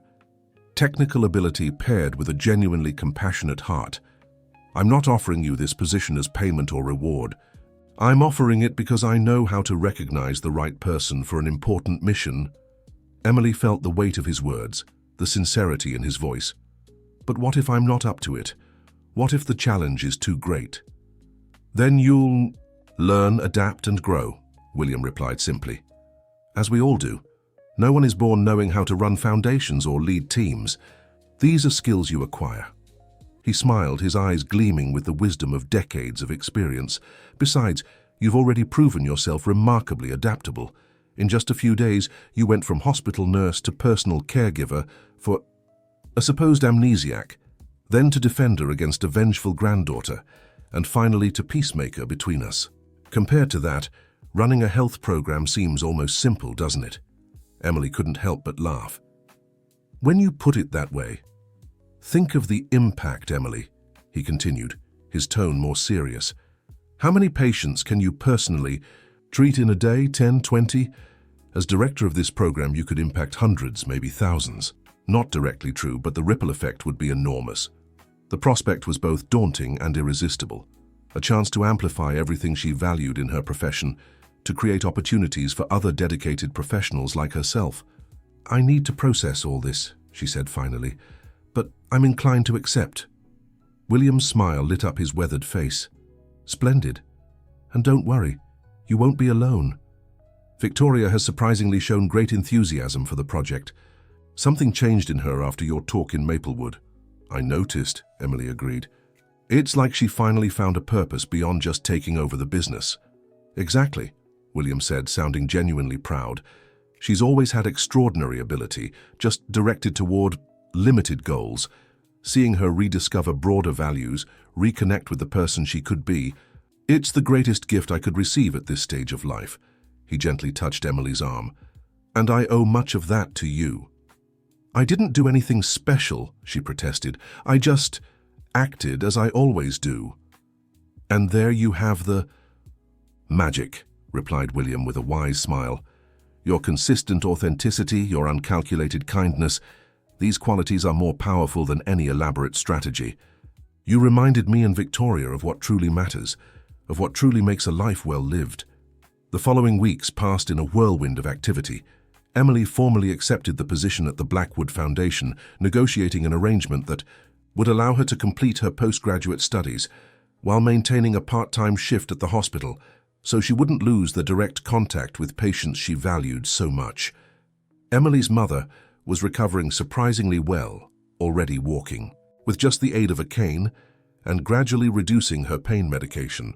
William insisted on meeting her in person, and a visit was arranged. The encounter between the billionaire and the retired nursing technician was unexpectedly warm, with Mrs. Margaret treating him without ceremony, much to William's delight, as he rarely experienced such genuine interactions. "Your daughter saved my life, Mum," he declared during the visit, "not just physically, but in a much deeper sense." "That doesn't surprise me one bit," Mrs. Margaret replied with a proud smile. Emily has always had this gift for seeing what truly matters in people, for looking beyond appearances. The most surprising transformation, however, was Victoria's. Working side by side with Emily in structuring the Foundation's new program, she revealed not only a sharp business intellect, but also a growing sensitivity to social issues. Her therapy sessions, which she had started as promised, seemed to be helping her process old traumas and develop new perspectives. Their first joint initiative, a pilot program offering specialized scholarships for nurses from public hospitals, was launched 3 months after the fateful encounter on Fifth Avenue. The project, named the Eleanor Blackwood Initiative in honor of William's late wife, quickly gained recognition for its innovative approach and direct impact. Emily, initially intimidated by the responsibility, discovered within herself leadership, skills, and strategic vision she had never had the chance to develop before. Her hands-on experience, combined with her newly acquired specialized training in cardiology, allowed her to identify gaps in the healthcare system that others, more removed from the daily reality of hospitals, couldn't see. On a sunny afternoon, 6 months after it all began, Emily found herself once again in the garden of the Blackwood mansion, sitting under the same yellow épée tree, now gloriously in bloom, just as William had described. Beside her, William watched with evident satisfaction as Victoria, across the garden, led a meeting with representatives from 3 major public hospitals interested in implementing the Foundation's program. "Who would have thought," he remarked, following Emily's gaze. "My granddaughter, who just a few months ago only cared about quarterly profits, is now passionate about social impact." "People can change," Emily replied with a smile, "when they find something that truly resonates with their deepest values." "I believe we all have different facets to our nature," William reflected. "Circumstances and choices can bring some to the surface while suppressing others. Victoria always had compassion within her. It was just buried under layers of fear and ambition." He turned to Emily, his blue eyes shining with the wisdom of his 76 years. "As for you, my dear, I always knew you were special. Even in those first moments when I opened my eyes on the sidewalk and saw your worried face above mine." Emily blushed slightly. "I just did what any nurse would do." "No," he gently corrected. "You did so much more." She offered not just her technical expertise, but her home, her trust, her respect. She treated me as a human being, not as a medical case or later as an asset. That gift of seeing humanity in every person is extraordinarily rare and precious." They sat in comfortable silence for a few moments, watching the yellow petals drift softly around them, forming a golden carpet on the immaculate lawn. "Do you know what amazes me most about all this?" William finally asked. "What?" "How a series of unlikely coincidences created something so meaningful. If I hadn't decided to dismiss my security detail that morning, if you hadn't been running late for work that particular day, if I had collapsed anywhere else in the city, none of this would have happened." He gestured broadly, encompassing not just the garden, but everything they had built together over the past few months. "All my life, I believed I controlled my destiny through calculated decisions and careful strategies. Now at 76, I'm discovering that sometimes the most transformative moments come from events entirely beyond our control." Emily reflected on his words, recognizing the deep truth in them. Her own life had been completely redirected by that chance encounter. "The important thing isn't the random event itself," she replied at last. "It's how we choose to respond to it. You could have simply thanked me for the help and gone on your way. I could have just called an ambulance and continued to work. It was our subsequent choices that created all of this." William smiled, clearly appreciating her perspective. "Wise words. Choices. Yes, I suppose in the end, that's what defines who we are. Not the circumstances we face, but the decisions we make within them." At that moment, Victoria approached, her face bright with excitement after the meeting. "Good news. All 3 hospitals want to implement the program immediately, and better yet, they're willing to contribute additional resources to expand its scope." Her enthusiasm was contagious, so different from the cold ambition that once defined her. It was a passion fueled by purpose, not just personal gain. "That's wonderful," Emily stood, genuinely thrilled. "It means we can include more nurses in the first round of fellowships." "Exactly," Victoria agreed, checking her notes. "We're talking about nearly 50 professionals receiving cutting-edge training in the first year. Imagine the impact on patient care." William watched the exchange between the 2 women with deep satisfaction. Once bitter adversaries, they had become respectful collaborators, united by a common purpose greater than their personal differences. "I propose a toast to celebrate," he suggested, rising with the renewed vitality that had marked him these past months. "Mrs. Zoe has prepared a special lemonade with those organic fruits you brought from your mother's farm, Emily." Together, they walked back to the mansion under a gentle shower of yellow petals. Emily couldn't help but reflect on the extraordinary path that had led her here. From the hot pavement of Fifth Avenue, where she'd found an elderly man collapsed, to this moment of shared fulfillment. The journey had transformed them all. William had rediscovered purpose and genuine human connection. Victoria had found meaning beyond material ambition. And Emily had discovered that her ability to positively impact lives could extend far beyond the halls of a hospital. As they entered the mansion, now a place Emily considered almost a second home, she felt profound gratitude. Not for the material, wealth that occasionally surrounded her, but for the wealth of purpose, connection, and impact she had found. A few weeks later, in a simple yet meaningful ceremony, the first group of nurses selected for the Eleanor Blackwood Initiative scholarships gathered in the newly renovated auditorium of the Blackwood Foundation. Emily, nervous but proud, stepped onto the stage to welcome them. As she looked out at the audience of hopeful faces, dedicated professionals like she had once been, many struggling to advance their careers while balancing family responsibilities and long shifts at public hospitals, she felt overwhelming emotion. In the front row, William and Victoria watched with genuine pride. Beside them, to Emily's surprise and delight, was Mrs. Margaret, now walking almost unaided, a special guest invited to witness the fruits of her daughter's labor. "Welcome to the Eleanor Blackwood Initiative," Emily began, her voice steady despite her emotion. "Each of you was chosen not just for your technical skill, but for your commitment to compassionate care, to the dignity of every patient." She paused, taking in the attentive faces before her. "Many of you may wonder how this all began. Why would a foundation traditionally focused on large institutions suddenly decide to invest directly in nursing professionals?" Emily glanced briefly at William, who nodded encouragingly.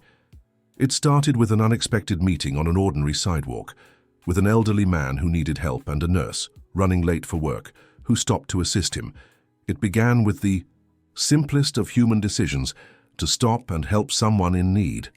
As she briefly recounted the story, omitting personal details but capturing the essence of the journey, Emily saw its impact on the listeners' expressions. There was a powerful message in how small acts of compassion could spark unexpected change.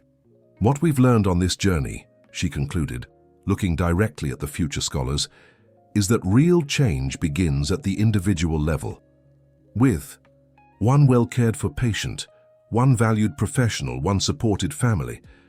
And when we multiply those individual impacts, we create waves of transformation that can reshape entire systems." She smiled, feeling both humble and powerful, a balance she had learned to embrace in her new role. "You are the start of that wave. Through you, thousands of patients will receive better care. Through you, new protocols will be implemented, new approaches developed. Through you, the healthcare system we all deserve will begin to take shape." After the ceremony, as she spoke, with excited scholars, Emily felt a hand on her shoulder. It was William, his eyes shining with barely contained emotion. "Magnificent," he said simply. "You turned an idea into something tangible." "We turned it," she corrected gently. "This is a team effort." He nodded, acknowledging the truth. "Indeed. And what an extraordinary team we've made, haven't we? The stubborn old billionaire, the heiress finding her way, and the big-hearted nurse. Who could have predicted it?" Across the room, Victoria was animatedly chatting with a group of scholars, fully engaged in a way that would have been unimaginable months before. Nearby, Mrs. Margaret watched everything with unmistakable maternal pride. "You know what amazes me most," William remarked, following Emily's gaze. "How we all found something we needed, without even knowing we were searching.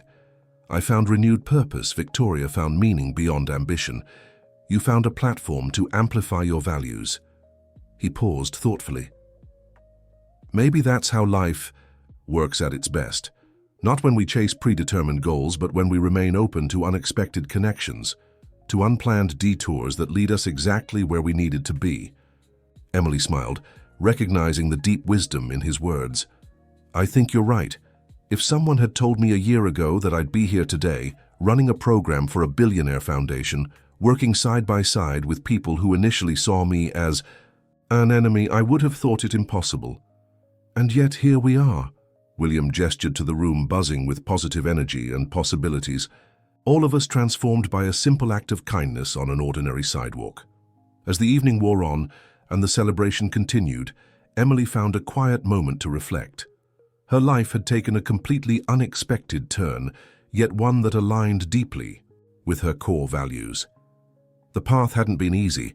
There had been moments of fear, confusion, and even danger, but every step, even the hardest ones, had led to this moment of shared fulfillment. From an anonymous nurse rushing to work, she had become someone with the power to change systems, influence policies, and create opportunities for others like her. And it had all started with the simplest, most instinctive decision, stopping to help an elderly man who had fallen on the sidewalk. Sometimes, Emily reflected, the seemingly most insignificant moments hold the seeds of the greatest transformations. And sometimes, people who seem to come from entirely different worlds, a dedicated nurse from humble beginnings and a lonely billionaire, discover that in what truly matters, they aren't so different after all.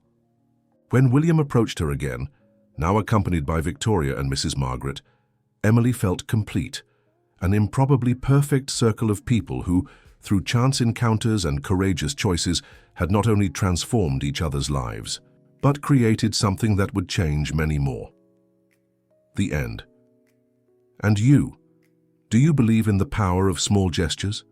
What act of kindness has changed the course of your life? Share your story in the comments, and don't forget to subscribe to the channel for more heartwarming narratives. After all, we never know when a simple gesture might change everything.